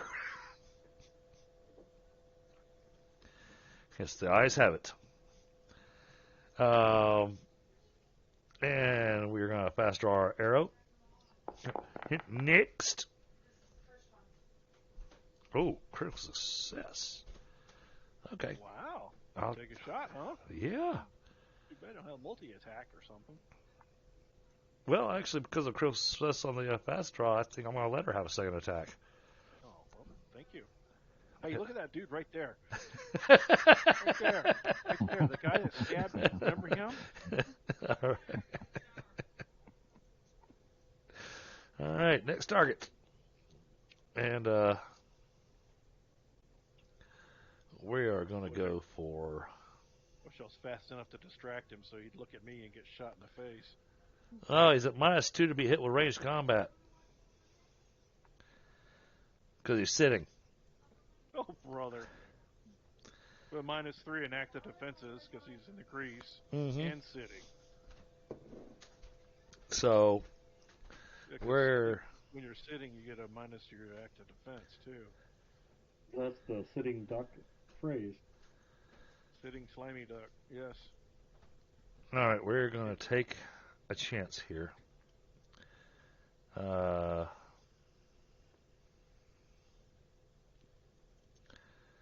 Okay.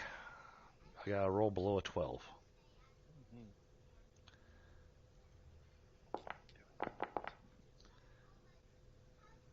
That's below a 12. Yeah, I see. Okay.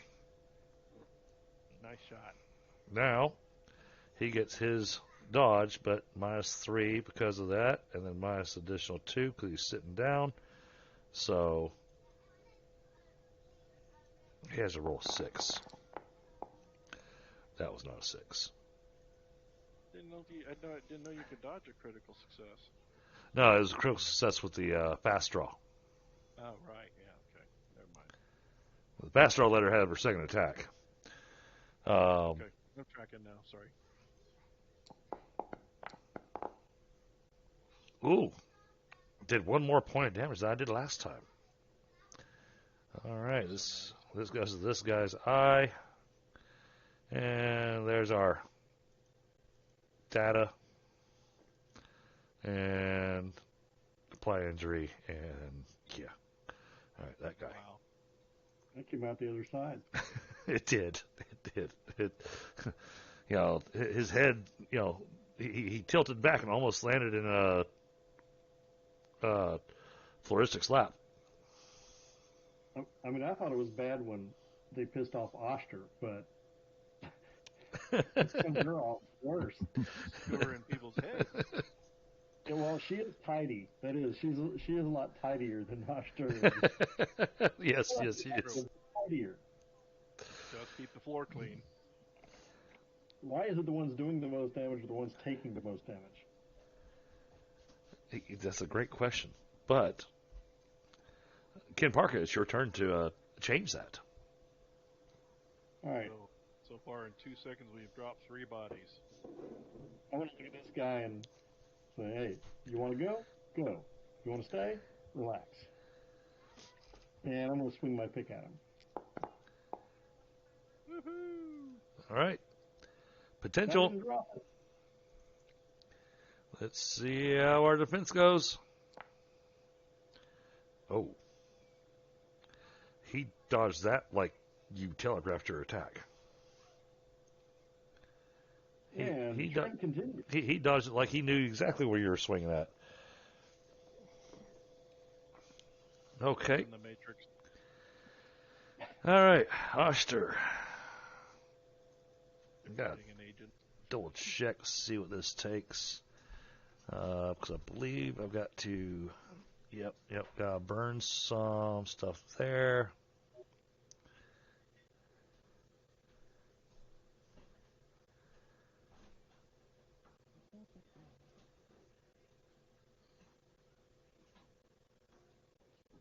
Okay.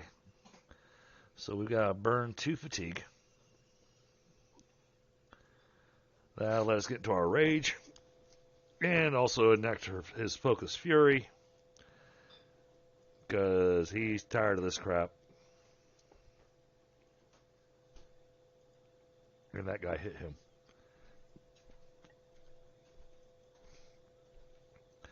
So, swing, enrage, plus focus fury.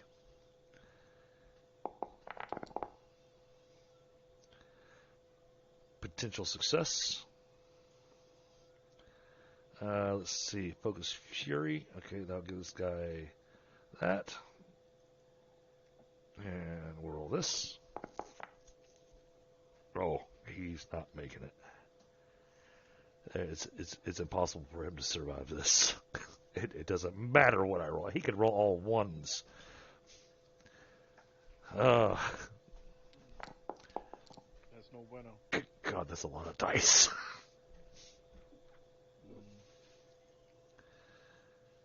All right, and this is going to this guy's torso. We're not even going to bother pointing out that he's got shock and a major wound. We're just going to apply the injury. That's small beans compared to what Oshtur used to do. I know. But either way, the guy's still dead. Oh, I know. But she could hack through a door and a person. Hey, Michael did that. With his Morningstar. Uh-huh. Well, yeah, he's got it optimized. Yeah, but that was on the day I could hit something. Well, that's because all you had to hit was the door. True, yeah. I need a bigger target. So it doesn't dodge. The door didn't dodge. All right. That brings us to Beatrice. Beatrice is going to take this round to aim.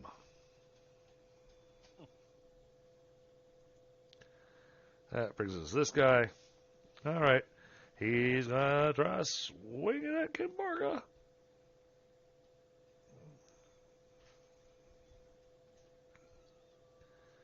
Thrusting Master Sword.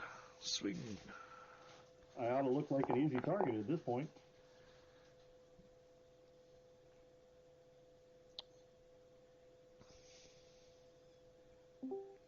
He missed. Hello. No, Hey, what's going on, Eric? it's your turn. Haha. Well, it was your turn. Hang on, let me jump over to Discord. Entirely screwed right now. Hang on, let me jump over to Discord so I can turn you down a little bit.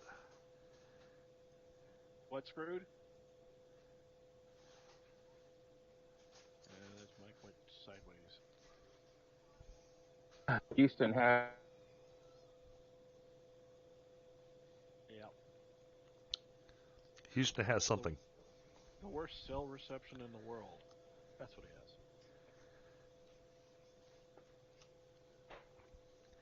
has. Okay.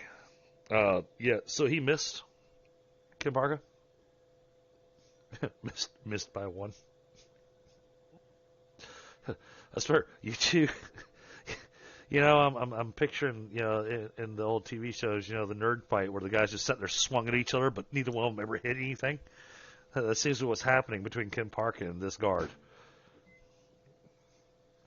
Look, I know if you're hot, you're hot. You just weapons, just fanning each other.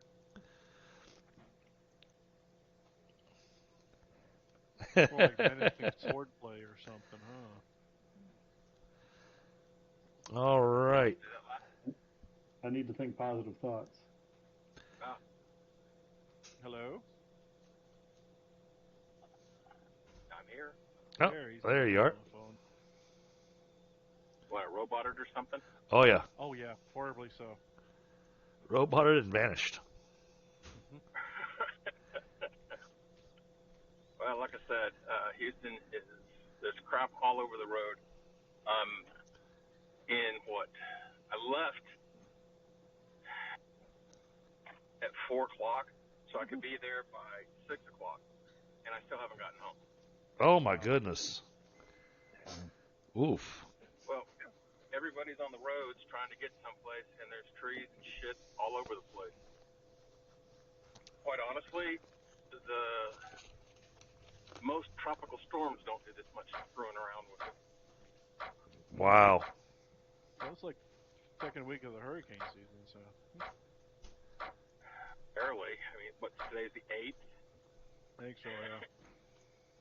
Yeah, this one is a low pressure that is sitting in the Gulf just off of Galveston, powering everything it can. Yeah. That's probably why we've been catching a little bit of rain up here then, too. Yeah. But tomorrow looks like the first day where we don't have rain, like running sideways. Forrest Gump. I have no idea, but I'll try to stay this way. Okay, bud. Okay. Still observing.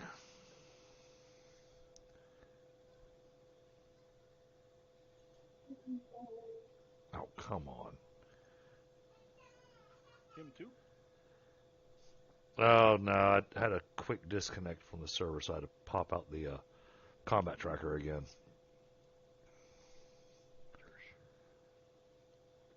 Let's see, this guy. He's waiting. All right, this guy. We're going to spend our move trying to stand up. So that'll bring us to the kneeling position, which we can do without slipping. And that's going to be the extent of what he can do this round. This guy.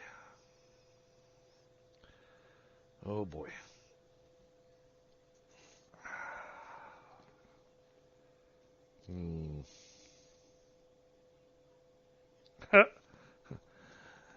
I can't see Kenparka. Behind a post. Yep. All right.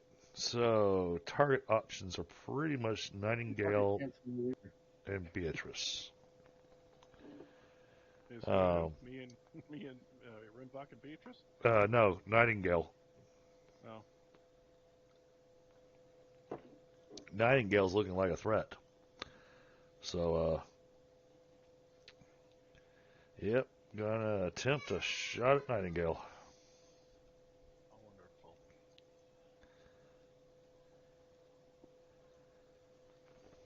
Wonderful. All right, it's gonna be -4 to hit,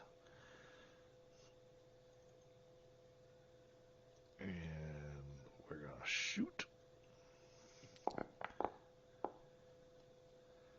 Oh damn! Actually, has potential. All right, Nightingale gets their dodge.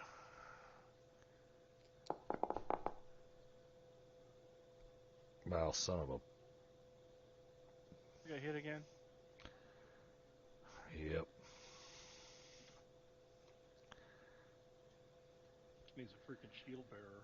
All right, but this one's not as horrible, but it's still basically it absorbed the healing potion you gave her, and dropped her to 0.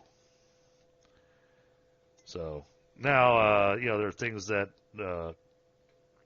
viewers may not know, but the players that they can be taken down to -5 times their maximum hit points before their character is actually dead. Whereas the mooks I have on the board in order to expedite combat, if they're mooks, they get dropped to 0, they're dead.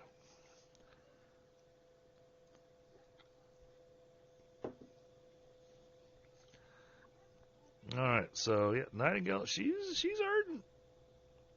You can say that again. Second archer. Oh, this guy's going to be a dick.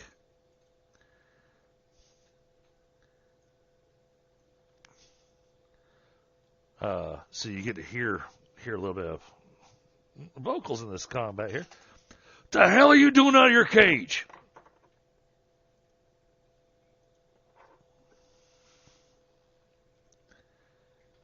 And he takes aim and fires.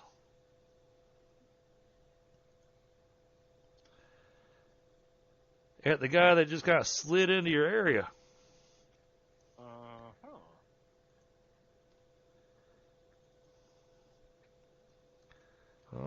right. And correct me if I'm wrong, the bad guy attacked the guy that just slid in. Yes. This guy in rags and carrying an axe wound up stepping into the grease spell because it's invisible and slid towards you and Rinvoq. Okay. Oh, Apparently the serious guys in here have his armor. all right.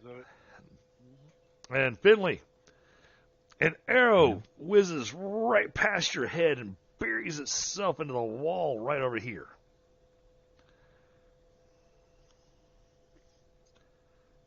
Right.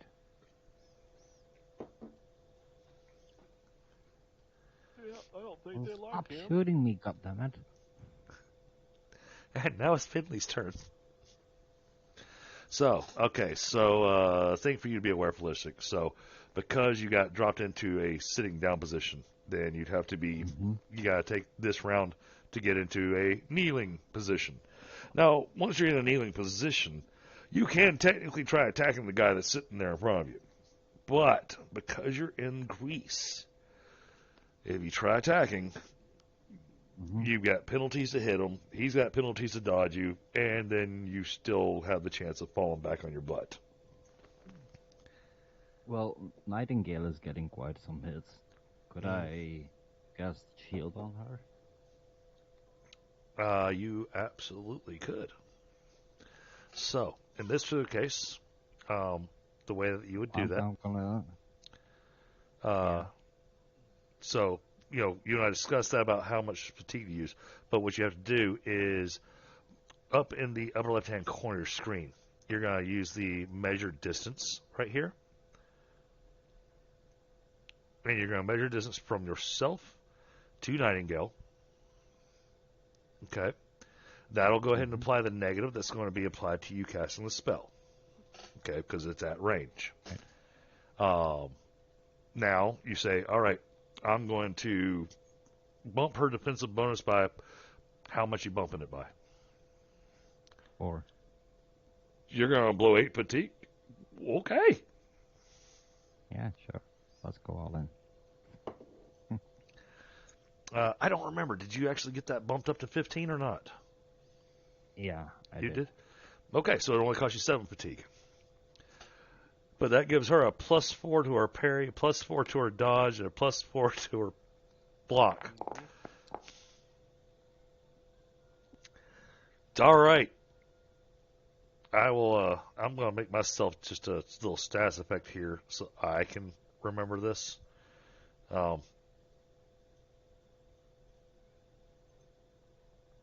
That she's got a +4 to all of her active defenses.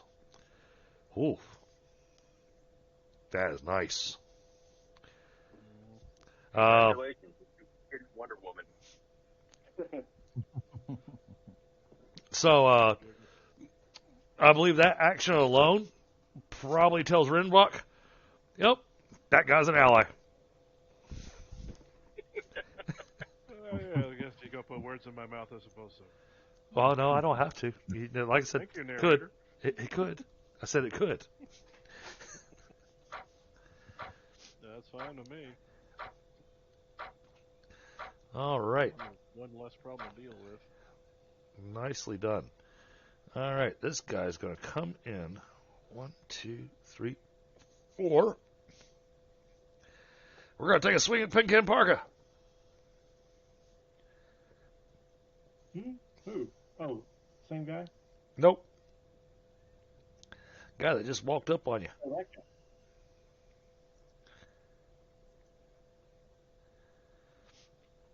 But because he did a move and attack, he doesn't have a high likelihood of hitting you. Good luck with that. I deserve to be hit.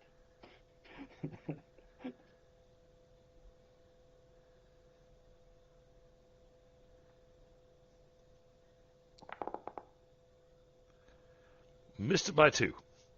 So from behind you, Kenparka, you feel a slight breeze as a bastard sword swings right past your head. Alrighty. This day gets better and better. Well, you're remaining cool at least. All right. That brings us back to Rinvoq. Okay. I think I'm gonna need to power up. So, fast draw potion again. All right. And I will take one of my, what the heck do I call it? Pout. It's called a pout, which is potion. Yep. Give me Gives you extra fatigue. hit. Yep.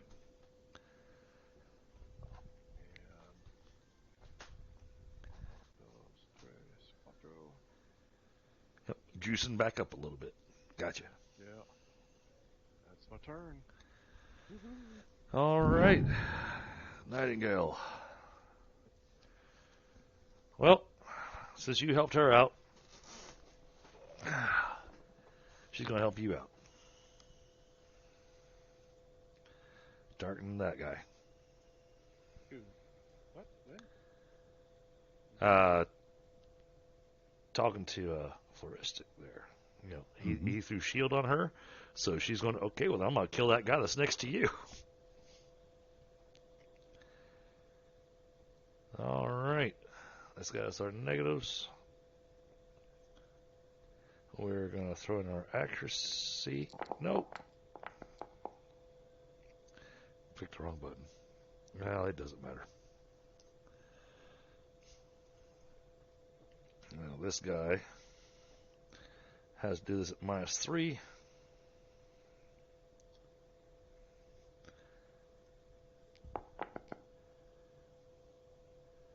He failed. She gets to go damage. And double checking my numbers here. Yep, if we'd added in the accuracy, yep, she would have been fine. Okay, good. And, oh dear God. All right, well. Connected, huh? Oh, she connected. That's good. No questions there.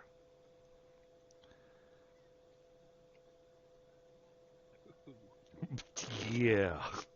Pulling out the backside. Yeah, the arrow, flies out the backside of his head and lands somewhere over here with the eye still attached to it. And it blinked.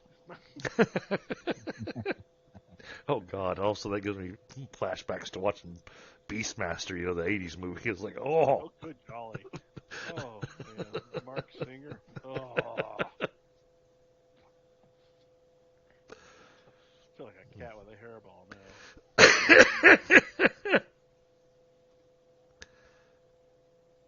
All right, remove combatant. So horrible. All right. So, yeah, that's what you saw there, Finley. All of a sudden, arrow just kind of blew through this guy's head and continued going, and then he fell over, and that was the end of him. So you have no immediate threats around you at the moment. Isn't that nice? Yeah, that's nice. All right, Kenparka. All right. I forgot to keep forgetting that part about the heroic archer. I gotta roll this at the end of the round. I was saying to myself, how awesome would it be if she rolled another critical success on that fast draw arrow? But she didn't. Guess not, huh? All right, go ahead, Kenparka. What do we got? All right. What I want to do is I want to wind up here. Okay. And swing at this guy because maybe I'll have better luck hitting somebody different. Okay.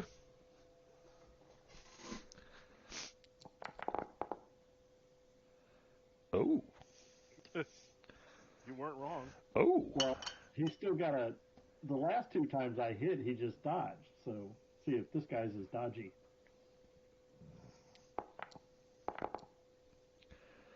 Apparently not. Oh, I get to roll damage with the pick. Yes, you do. Holy cow. Wow. And that's to the torso. All right. Oh, some good old Yeah, all right. So Yeah, and then next turn I he's got to roll my strength to pull it out. he's briefly in shock. He has suffered a major wound. It is quite major. Because he did.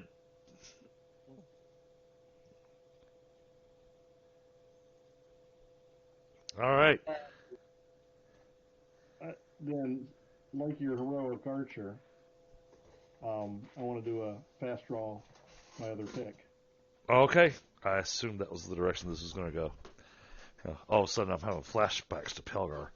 I thought maybe you were. It's really not what I had in mind for this combat at all, but yeah. Hey, whatever works, right? You get where the cookie crumbles.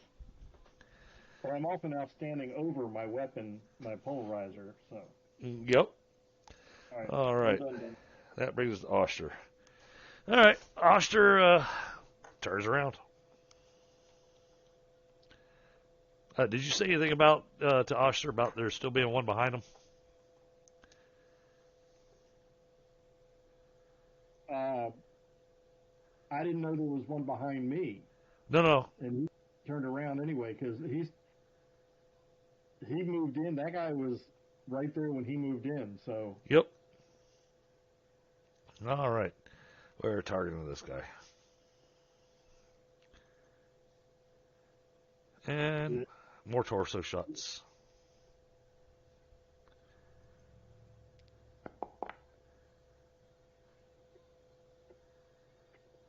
Oh, wrong. That's the wrong attack. Sorry. It's supposed to be this one. I was wondering what was wrong with that attack. Okay. And oh shit. This guy gets no active defenses. He can't see Oshtur. It's gonna be bad. Well, it was clear I wasn't going to kill him.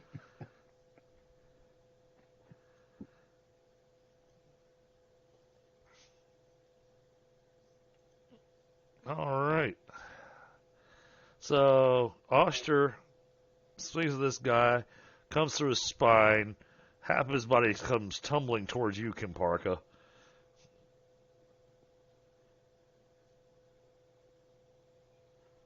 Because that was a heck of a hit.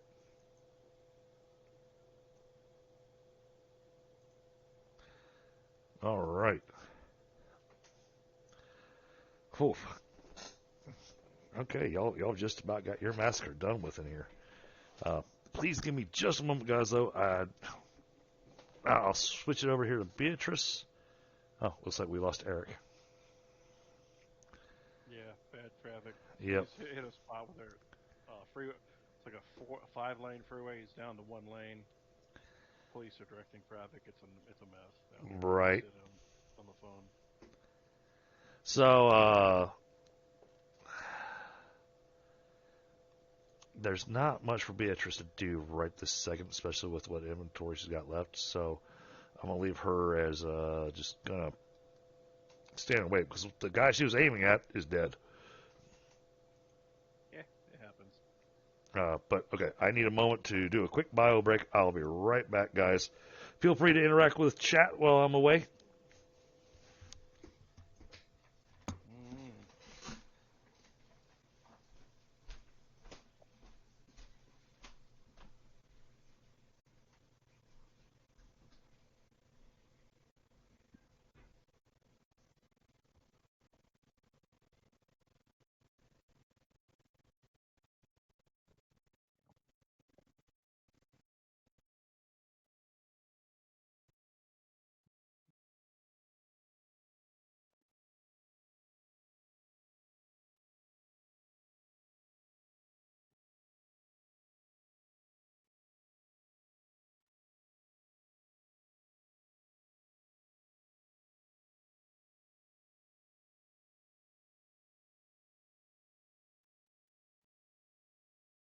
I was trying to remember. I was thinking for some reason that the pick did damage when it came out again too. If you pull it out. But Yeah, well, when they're dead, does it matter?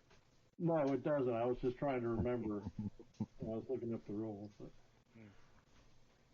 Well, so far we're doing better than the SEAL team. 4 seconds of combat, and we've got 7 bodies on the floor. And we don't even have automatic weapons. yep. Well, no, but we have Nightingale. Yeah, but still, she's only popping them one at a time.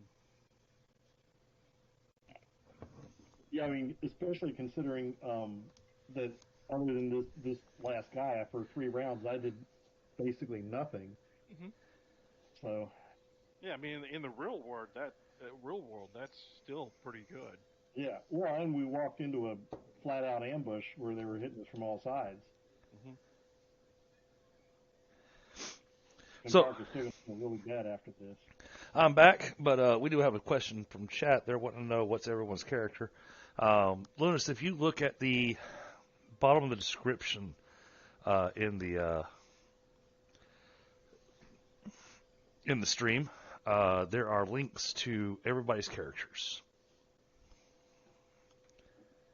Yep.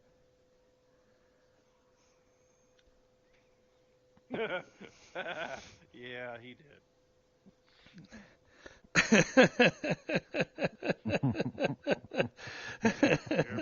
everybody clap for him. Yay! Kenparka hit somebody or something. Oh wait, I know I've got a thing.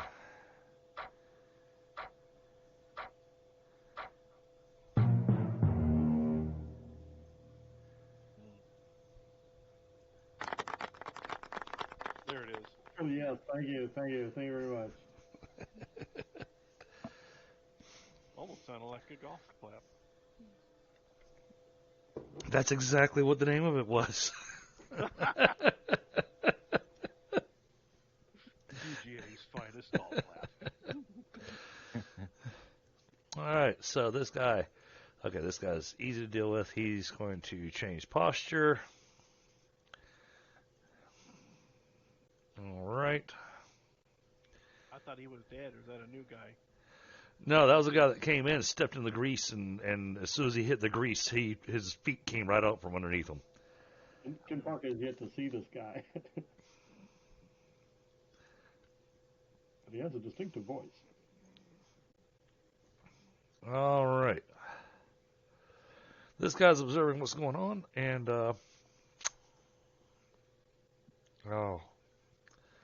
Flaristic's gonna hate me for this. Come on. Oh, he's gonna so hate me for this.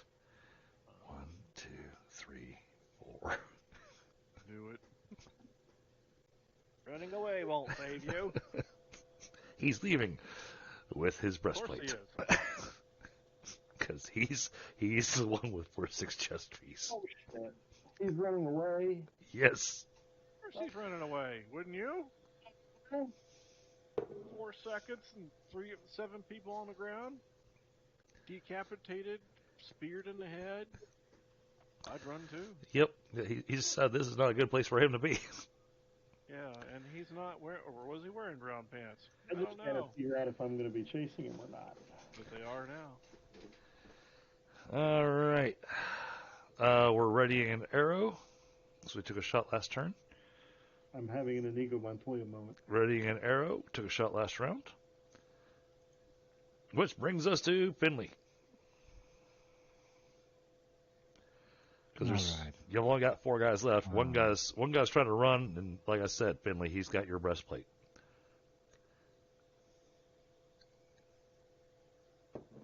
So I assume I can stand up. Yep, you can stand. As soon as you move 1 hex, though, as long as you're inside this purple zone here, you move 1 hex, you got to make a Dex -2 roll. Try crawling.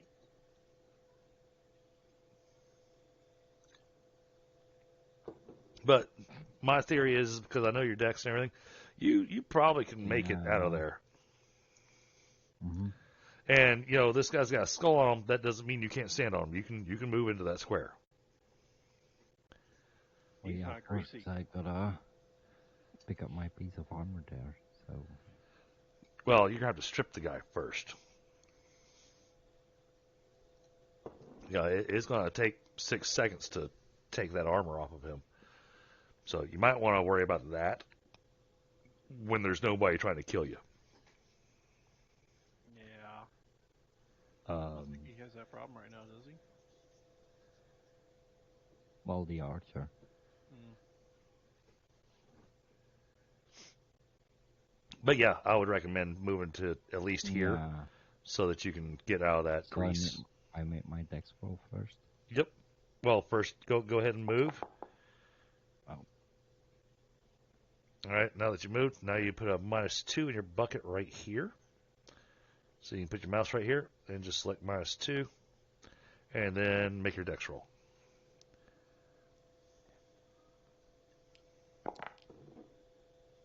There you go. All right, you're good to go. All right, you've moved over here with Nightingale, Rinvoq, and Beatrice. Nightingale, the person that you threw the shield on, now that you're closer, you can see that she is severely injured. Well, I'm glad I shielded you. So, but combat's not done yet. Anything else you want to do this turn? I don't think there's really anything else you can do this turn right now. Everybody's kind of out of range for you.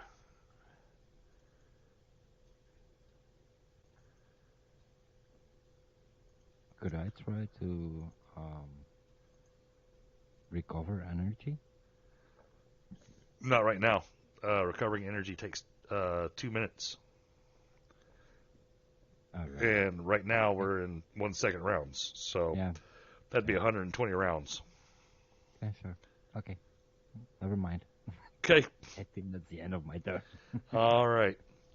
Then go ahead and click your button for ending the turn, and that'll take us over to Rinvoq. So if you look at your combat piece right here, you'll be able to hit the little arrow that tells it to, or you can click in turn, because I believe it says in turn on your screen.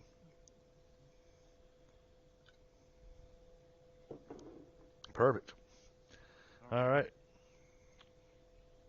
Alright, so this is my plan.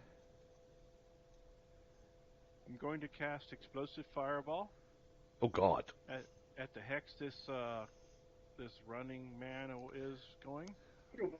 Oh, Okay, so I'm not targeting him, I'm targeting the hex. right. Still, man, that's It's some... going to be a 2-dice fireball, because I can put 4 points in it for 1 second. Okay. That's some range on it, too. My armor. Yeah, -5 for the range. So, first we shall cast Dispel. I just had it. Fireball. It's a good roll. Okay, successful. Alright. Measure some range.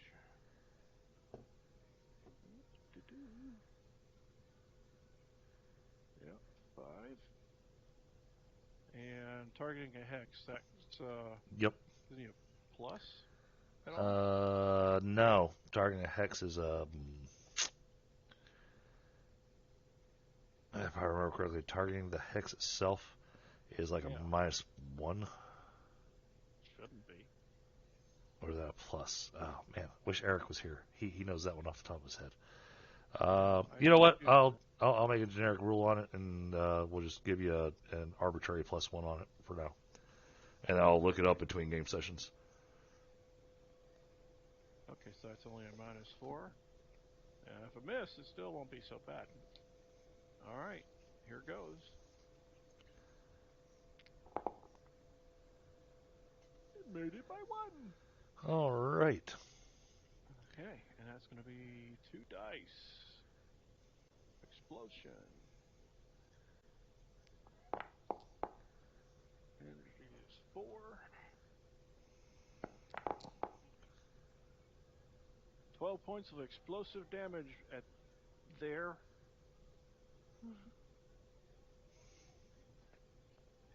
Gotta love the animation.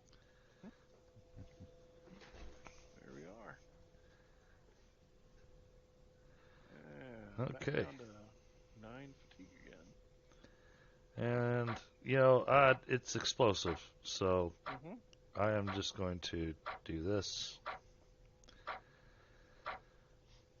Oh, all right. It's a large area injury. So, oh, Hope that puts him on his ass. I wasn't done. No, sorry.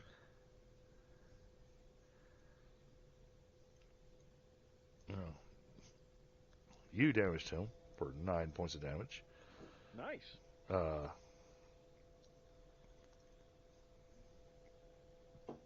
And Nightingale gets the cue since you're firing at that guy. She's going, oh, okay. Yes, Guess- mark the target. Guess we need to stop that guy. Well, you can warn the others.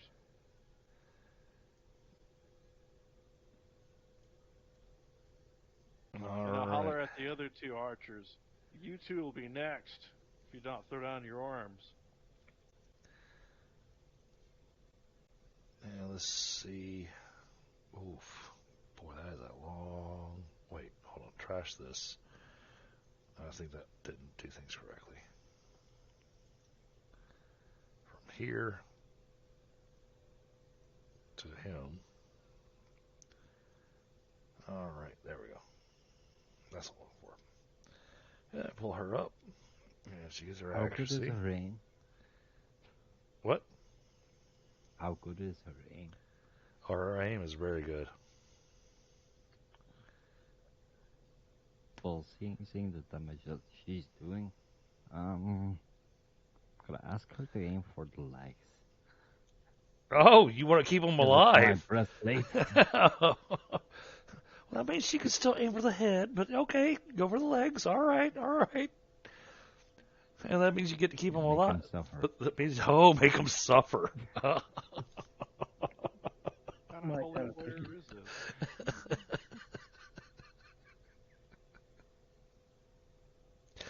Make him suffer. All right. Well, then I guess we're going to make him suffer. She has no issues with this. All right, going for a leg shot. Just take him out.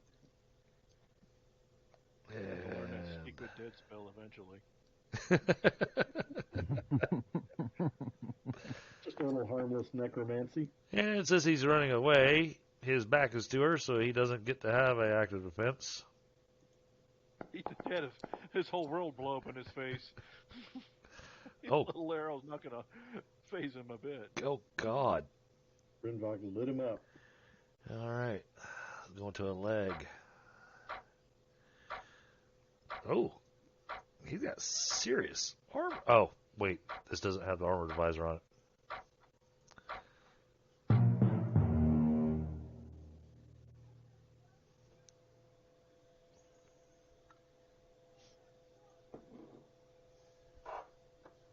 All right. Where does that put him at? Oh, wow. Got him with a femoral artery. All right, then. He's dead. Plugged him right through the hip bone. Wow. Good. Okay. Oh, and then gotta do the whole fast draw arrow. Not that I'm intimidating. No. She did not draw an arrow this round. Just didn't draw it fast. So next round she'll have to use a ready action to draw her next arrow. All right, Kenparka, you're up. Alrighty. Kenparka turns around. And, okay, what am I seeing? I'm seeing a guy here, Yep. and he's still standing, or is he on his butt? He is kneeling. He's working on standing up. Okay, and then I see these 2 guys. Archers. Mm-hmm. Alrighty. Well, I want to step up here and introduce myself to this fella.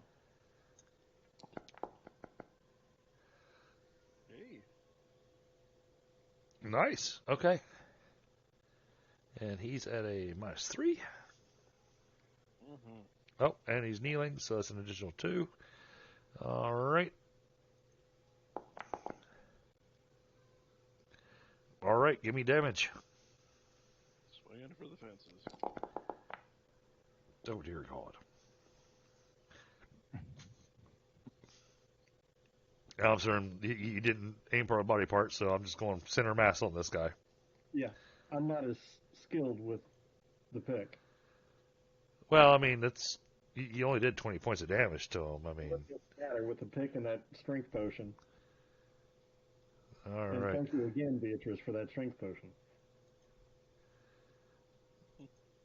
All right, remove combatant.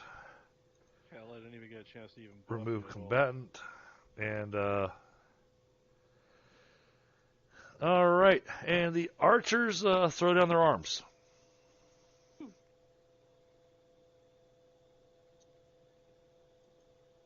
I pick up my weapon. That's right.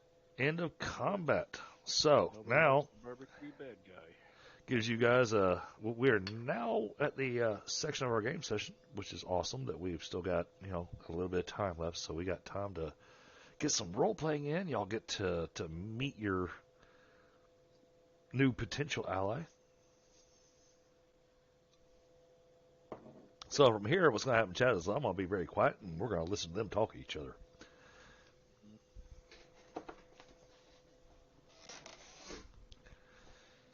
All right, yeah, y'all made a bloody mess, so the room is y'all's to chat and whatnot. I'll give you a list of what all you pick up out of this later on. There's a freaking wall there. So, who's your friend? So, Flaristic, what you doing? I'm Well, assuming you're going across the different bodies and grabbing all your armor and weapon and shields. yeah, sure. While I'm doing that, Or do you take a moment to introduce yourself before going and getting your stuff? I'm just gonna talk loudly to myself as I go to the bodies to get my stuff, and I'm going to say, God damn it, these land rollers, they're even not human. Just sucking up people's blood. What the hell? Sucking blood? What? Oh, you guys don't know? What are you here for? Press car. Do you know where he is? No, I don't know. I don't know who you're talking about. But I just came out of a dungeon. Had to grapple a guard to the ground. Take his axe off him. Well, it was a bit of a struggle, as you can figure out. But hey, I made it. There was another guy with me there. He was barely alive when I left. And he had some clothes that seemed better than the rest. That the rest is dead, by the way. Like, these guys drain our blood for some reason. They kept me and this guy alive, though, as we were some kind of pets to them. Huh. That's where Beatrice would be all over that.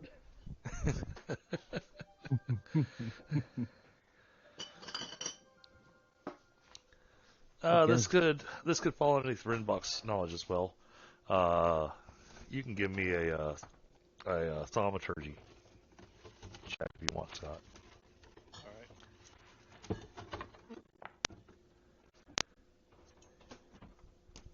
Made it by 3. Okay, using people's blood. Well, that only belongs to one group of people's style of casting. Yeah. Those guys. I hate those guys. And that means there's somebody from there here. Sounds like the work of those scandalous blood mages again. Didn't think they'd be working this far north. Well, then let's kill get Presscar, and then go after them. Yeah. Obviously. You know, you're Oh, you- Kenparka. Now, Finley, remember when we talked, prior to jumping into the campaign, you did promise that guy that you were going to go out to find help. Hey, look, you found help. Yeah. Right. Are you guys in a group or something? Who are you guys? I'm Finley, by the way. Kenparka here. Oshtur over there. He just grunts. I'll hand Oshtur one of my healing potions. All right, I'll make Yeah. sure to use that. Might want to patch that up. Well, let's go check out your buddies. All right. This leader dude. So, Flaristic, go ahead and use your GCS and, that's something I didn't add into the, should have added that in there. But use your GCS to go ahead and equip all your armor, Mm-hmm. and then go ahead and re-import your character.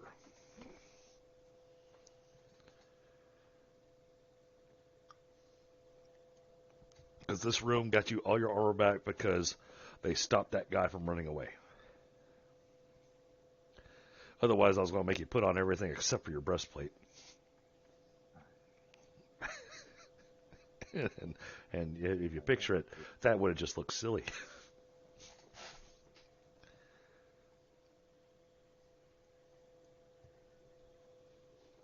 All right. So, pretty much all these guys were wielding bastard swords, a pointed bastard sword. They all had thrusting bastard swords. Looked like they were actually, they thought they were ready for you guys. They failed. The two guys that threw down their bows, as you go up to them, To come down to me. they're a bit fanatical, and instead of coming down to you, they take their long knives out and slit their own throats. Okay then. That's crazy. All right. That's messed up. Well, okay then. I'll go up there and start looking. I'll go check out their bodies. Okay. See what they have. Do you happen to have a detect magic spell? Yes, I do. Always do. I'm glad you didn't leave that in your other robes.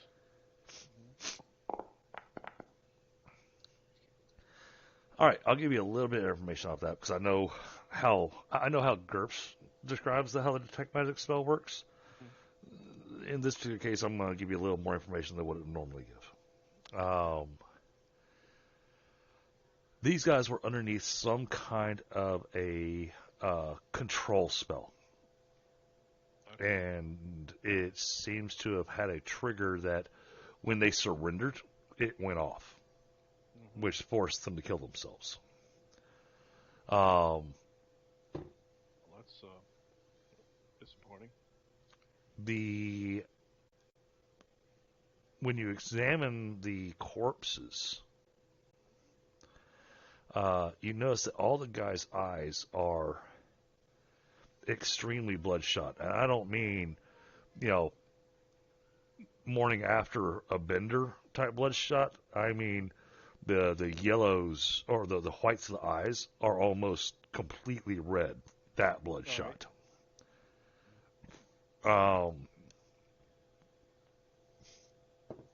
Their weapons also have this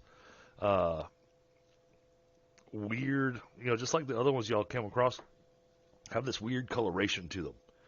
that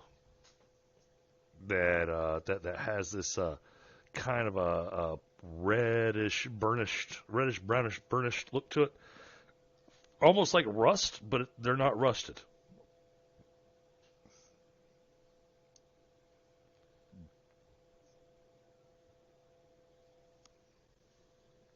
What are they, vampires or something? Well, Finley was talking to you about them sucking blood. Now, Finley, the way they were collecting blood from you was they were using a knife to, cut you open, and they drain your blood into bottles.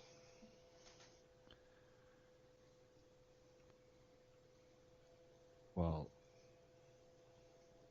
I examine the leader, Hmm? see if he has the same bloodshot eyes. He does, but he seems to have not been. His art is extreme.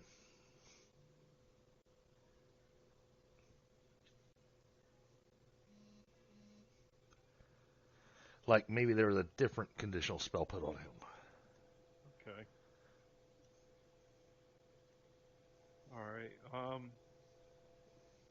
I can also examine the body for any kind of markings, Okay. any sort of personal belongings, pendants, anything.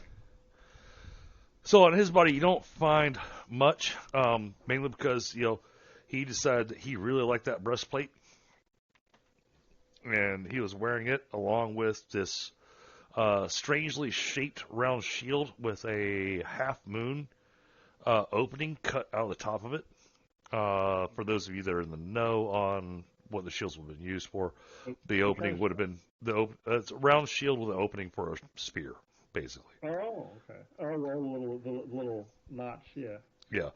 But in this particular case, that notch is more of a symbolic notch, because you notice it's actually part of the symbol of the shield. The shield itself also bears the same symbol that the breastplate did.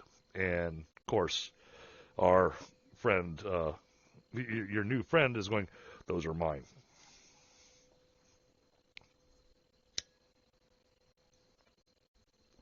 Okay. Once he's fully dressed in his armor, it's not hard to realize that Finley is a holy warrior. Any particular order? Righteous. Luneia.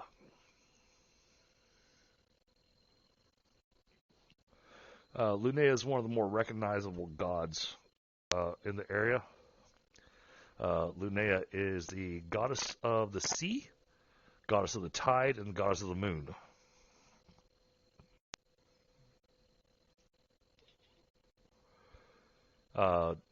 Generally revered as a goodly goddess. However, just as the sea is, she can be a fickle mistress. Okay.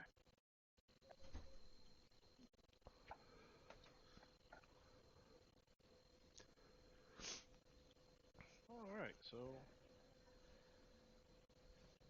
So no journals, notes, nothing on the guy. What about his weapon? It was a fencing type weapon, Yep. which is different than the others. His weapon is a finely crafted. It's a very fine rapier, made from the same kind of steel that the others had. When you try to pick it up,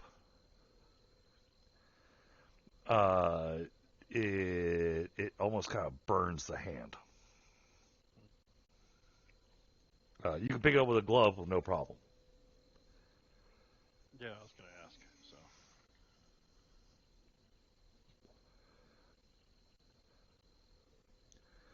But something about this particular weapon, you get this feeling of maliciousness from it. Mm-hmm. Seems like it's enchanted then. You look at where he was going. He may not have been running away. He may have been trying to get it to where y'all would be bottlenecked to come face him. worked out for him. I was just thinking that. How's that working for you? Well, final bottle, pop the cork. Hey, and I'm happy Oshtur survived. Yeah, me too. I was really concerned about that, and Fyndhal and I even talked about going, all right, well, I'll control your character, but I can't make any promises. Yeah. Oh, sorry, you made it to the next session, but no, not your character. Right, you can keep playing. Hey. And build a new one. All right. Okay. And going back to the archers, nothing special on them other than extra arrows and shield? Extra arrows and stuff. They're basic arrows. They're not bodkin arrows or anything like that. Now, on each of these guys, every single one of them had a potion on them that has this reddish, blackish color to it. You probably shouldn't drink that. Oh, we had 11 bodies? Yep. Now, these potions don't match up to anything that Beatrice has made in the past.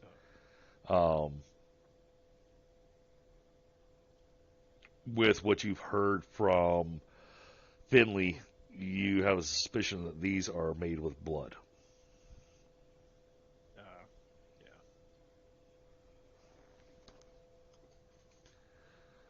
Potentially Finley's blood.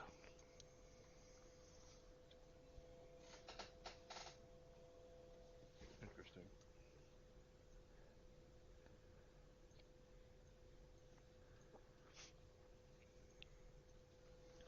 So, I mean, if Should you I try and taste one?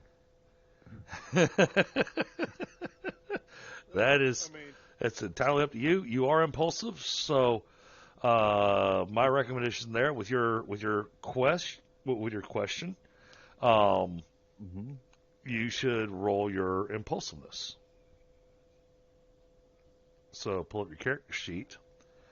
Also, if you've selected your character, up at the top of your screen, you'll see there's some buttons. And one of those says advantages. And inside there you'll see impulsiveness. And you just click that. That'll roll it as well. Okay, you're not feeling that impulsive. If you had failed the roll, then it would have gone, yep, you're going to drink it. Instead, this would be more of a, I'm not sure if this is a good idea.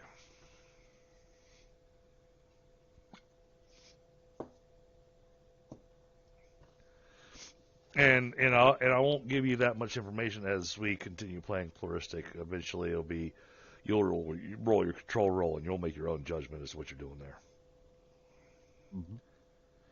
And even if your control roll passes, there's nothing stopping you from going, no, I'm still going to drink it.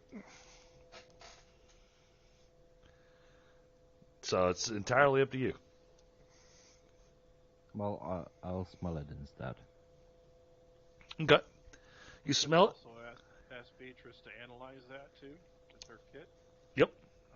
I'd also maybe like to also get her opinion on the finely crafted rapier, estimate its street value. All right. Let's see. We'll roll this for the potions.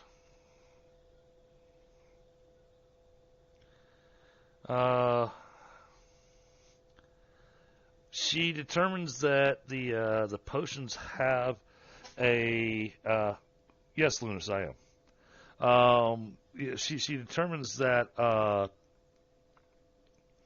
the potions are healing potions, but she's not entirely certain. But she's concerned they might have a side effect.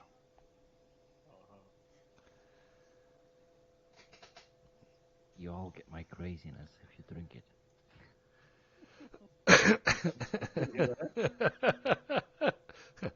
You all become extra impulsive for a little while after you drink it.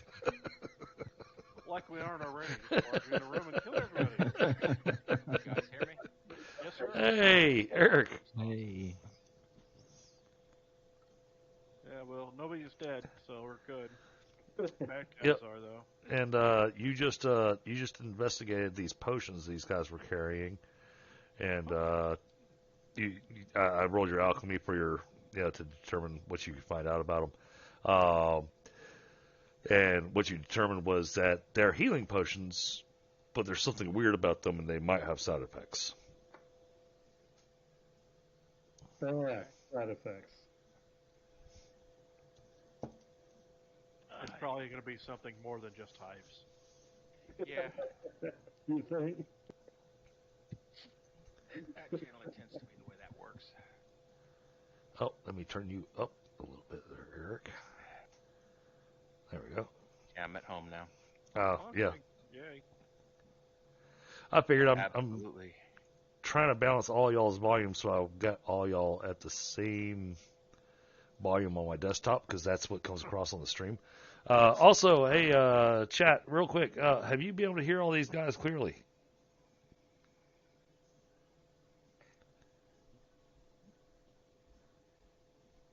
I think by now someone should have yelled. I would hope they would have. How many people are on? We've got 5 people watching right now. Cool. That's more than the average episode of Fun with Flags. Somebody watches way too much Big Bang Theory. So, Gotta know what to call it. I didn't say I didn't. I just said that somebody else has to. So I'll keep an eye out for when you get logged into the game there, Eric. And I mean, I realize we're going to be wrapping up here in the next 30 minutes, but hey, you're here just in time for Finley's introduction. Experience points.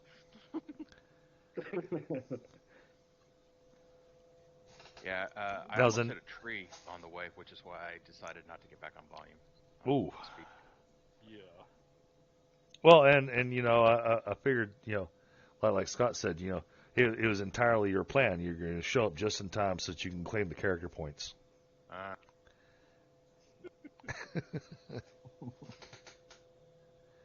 I'm not disappointed, mind you, but Yeah. Oh, and you know, Eric, you and I talked the other night, and you got to meet Flaristic. I misspoke. It looks like we're going to get to keep our barbarian. oh, you didn't misspeak. You weren't sure. That was what you said. Mm-hmm. That was before I almost got him killed. He did almost get him killed. Yeah. There was blood on both parties, but the archer, she did phenomenal. She skewered a few heads. Yeah, after it had 1 hit point. Yeah. It was 1 hit point when she did that. Yep. Very heroic archer. Yeah, exactly. I was there when she got shot and hurt. Then she got pissed. Tends to be the way that works out a lot of Then times. got healed. Then got shot. Yeah. So at the moment, she's kind of crumpled up on the ground in a ball, going, "Everything hurts." Okay. As soon as I can figure out where I put my password, I'll get in. So, very location.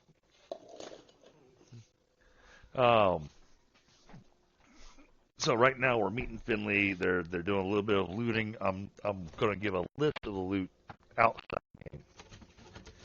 Yeah. Because I think that'll be faster and more efficient and better for when we're streaming. You know, if there's special stuff, then I'll throw that at y'all. But if it's just basic loot, then I'm gonna go. Yeah, I'll post that up in Discord for y'all to know. Alrighty.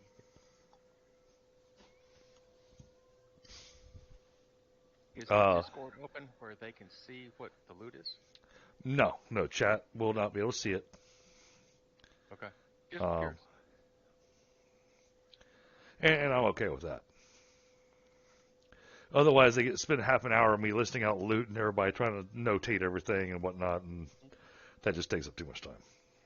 No, I mean, do they see the Discord thing is what I'm asking about? No. Okay. Yeah, they're not in the channel. They have access to my Discord, but we're in a different Discord than mine, specifically so that We yeah. don't get interrupted and stuff.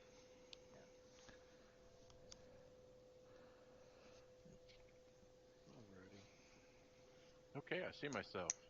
How much of a delay is this? Because I'm seeing stuff from like minutes ago. You might want to check on your stream on your YouTube and make sure it's listed as live. Yeah, that's the problem.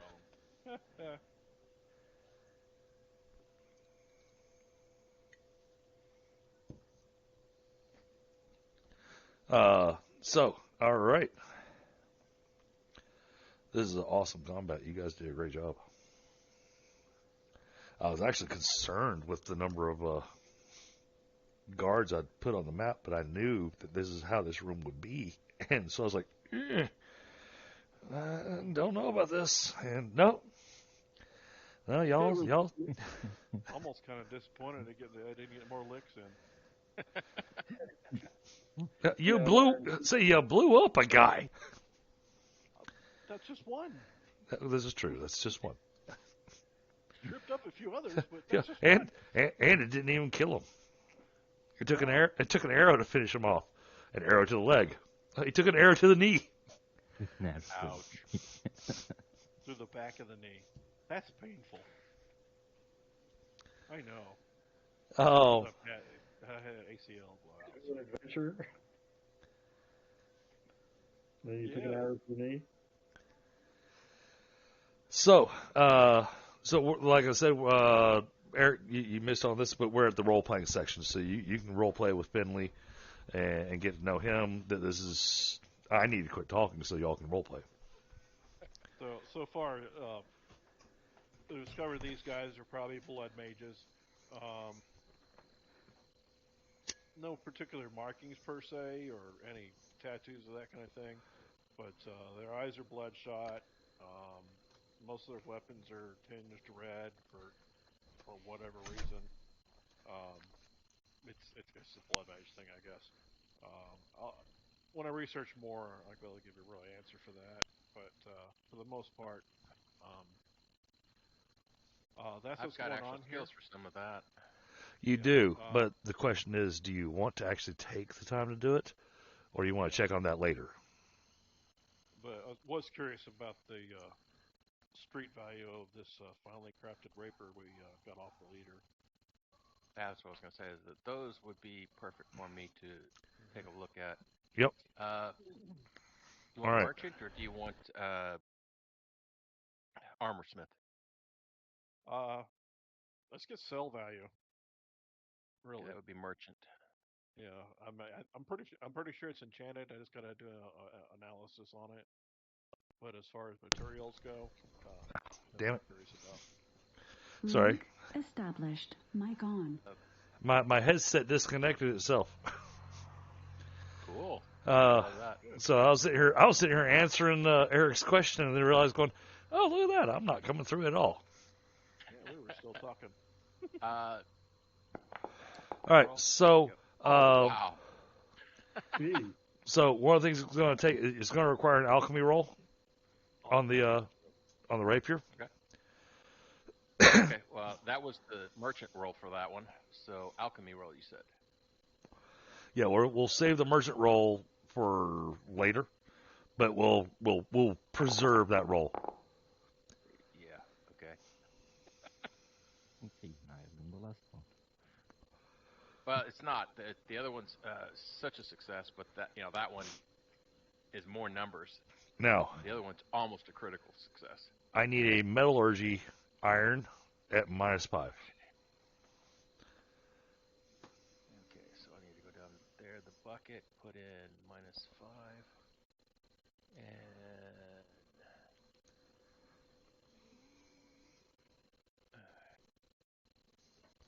that's going to be engineering materials, I think. It'll work, yeah. Or Yeah. armory? Armory. Armory. Armory. Okay. Melee weapon, melee. That's good to Okay. specify. Yep. All right.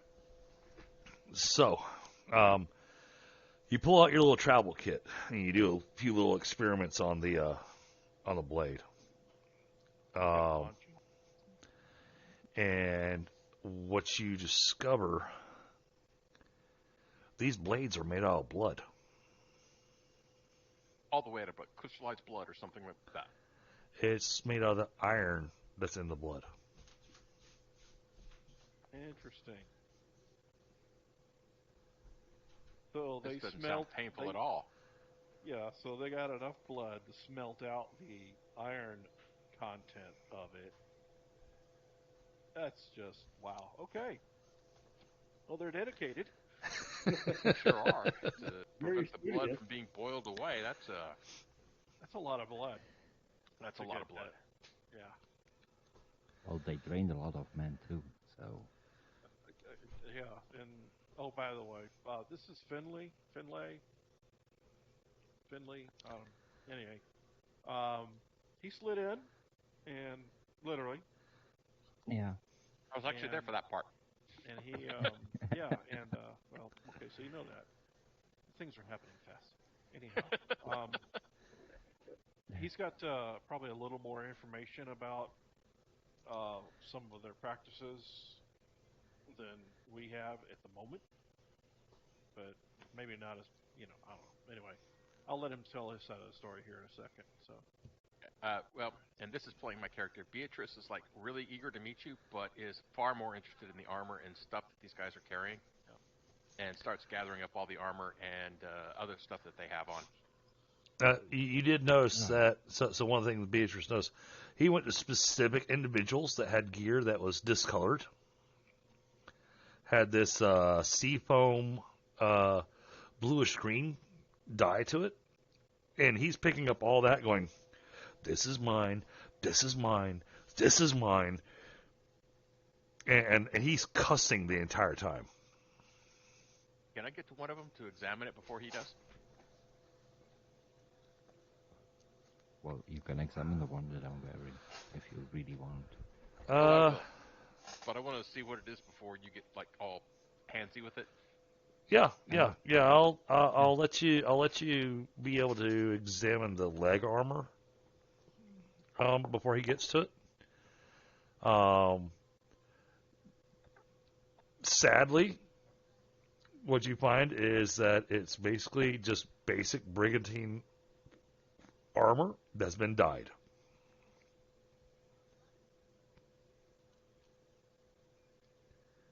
Thinking to herself, shit. Okay. Here you go. Take this as yours. Tosses it to him. Continues to scavenge the rest of the stuff off. Mm-hmm. Is it by far Thank better you. than what else they're wearing? It's better. It's equivalent or better, depending on who they were. But I mean, yeah, it's one of those things that you're looking at the armor, you're looking at how it fits them, and you're saying, going, we could get this more form-fitting. We could get this better. I was getting ready to go there. That Yeah. was absolutely the next Okay. Well, then I'll shut up. As you look over at Beatrice, you notice that her light mail, right, is obviously tricked out. Obviously a better steel. Obviously set up for better maneuverability and everything else. As is some of the other party members. Mm-hmm. But Beatrice is especially done this way. And you kind of notice that she's carrying a smithy hammer and bangs on shit every now and then just to see whether or not it's worthwhile steel or if it's utter shit. Mm-hmm. Oh, what's the deal with banging on the armor and stuff, Beatrice? Trying to find out if it's worth anything or not. A lot of the metal here is shit. Hmm. So, you're looking For example, new armor? she picks up one piece of armor from the thing. This is utter shit. How? This, on the other hand, is not. Hmm. And the rest of the party, I'm sure, is looking up in the sky going, oh, shit, here she goes again. I'm going to pick out a soapbox now. Right. You watch. Good night, baby. Sleep well. Yeah, she's obviously in a personalized, and you see BTB on all of her armor in little squares. Her last name is Tabender. Yeah. She just throws a little Nike swish on everything that she makes. Damn right. Mm-hmm. Grant, I demanded he should have made the Adidas pyramid, but he refused. Is anybody still hurt? Yeah, I think the archer is. She had one of my healing potions. Oh, Not yet. And the barbarian is definitely hurt too. yeah. She's at 0, Okay. and Oshtur is at 1. Wow. Well, shit. Okay. So is anybody hurt? Yes. Say that again, honey.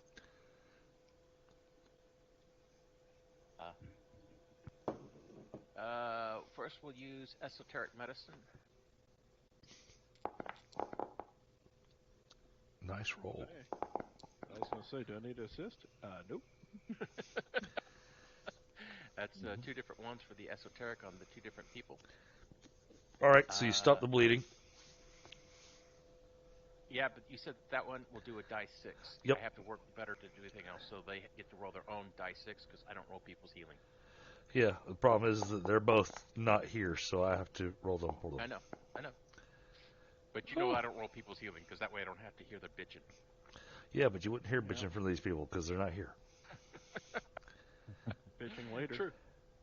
Okay, and then And to let you know how you did, you gave 2 hit points to Nightingale.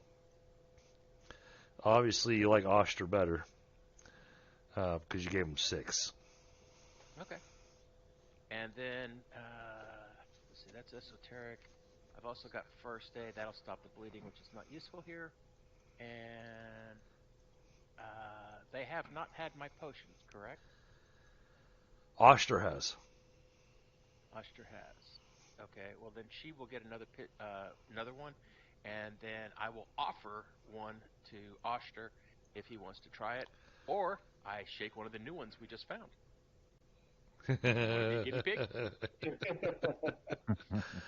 I don't know what it does. So it heals, but I think it might do something else. Got it. Let's see. Let me take a Give you a look. furry tail, Might make Okay. you into a blood sword. And he's hurting, so I'm gonna throw a -2 on this. And let's see what happens. Oh. Alright.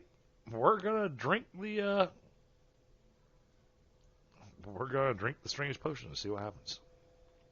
I give it to him and back off. Damn it, my beard just came out my nose when you said that.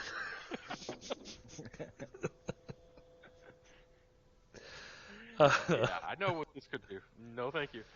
The things we have others do for science. I observe from afar. All right. I'm totally oblivious. I'm watching the doors. Now, it's funny because earlier somebody, jokingly said something, but they called it. I don't know exactly what this is going to do. Oh, God. So he drinks it. He gets an extra 6 hit points. At least it did heal. He's not blowing up immediately, so I come over and... And he gets all... he gets a little taste of all of... crap, I'm losing names here. Finley. He gets a little portion of all of Finley's disadvantages. Okay. which means his impulsiveness just went from a 12 down to a 6. Damn. Temporarily. The first aid roll was to monitor whatever the fuck happened to him. You're Okay. not a psychiatrist. So, first aid's not going to show you anything about what the side effects were. That's fine. He didn't grow a third eye. He didn't, he just looks like he got a little bit. He healed up a little bit, but he seems just a little bit more excitable. Maybe he's just excited about being healed. And then What about afterwards, esoteric medicine? Will that help? no. Okay. Uh, Give it a shot. But all of a sudden he's interested in weird things. He's like, oh, hey, I wonder if this torch does something. And he just reaches up and grabs it and pulls it off the wall. He's doing a little bit of weirdness there. This is Oshtur doing this? Mm-hmm. Yeah. Okay. The Yeah. same Oshtur who just nailed the statue over there a little while ago? Yep. How the hell would we know the difference? You have a point, Beatrice. But I mean, if I was to say that he's even remotely different, mannerisms, maybe he's read his body language or something. I don't know. Huh.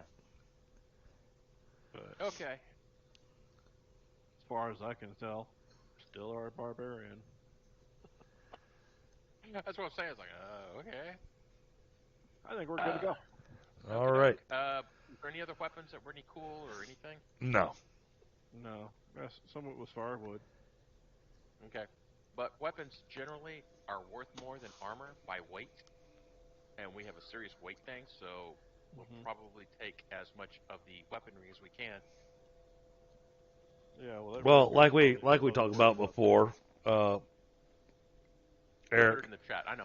Yeah. Well, not just in the chat. It's one of those, because y'all are rushing through this place, it's going to be once you complete your mission, then it's going to be come back and clean up. Okay.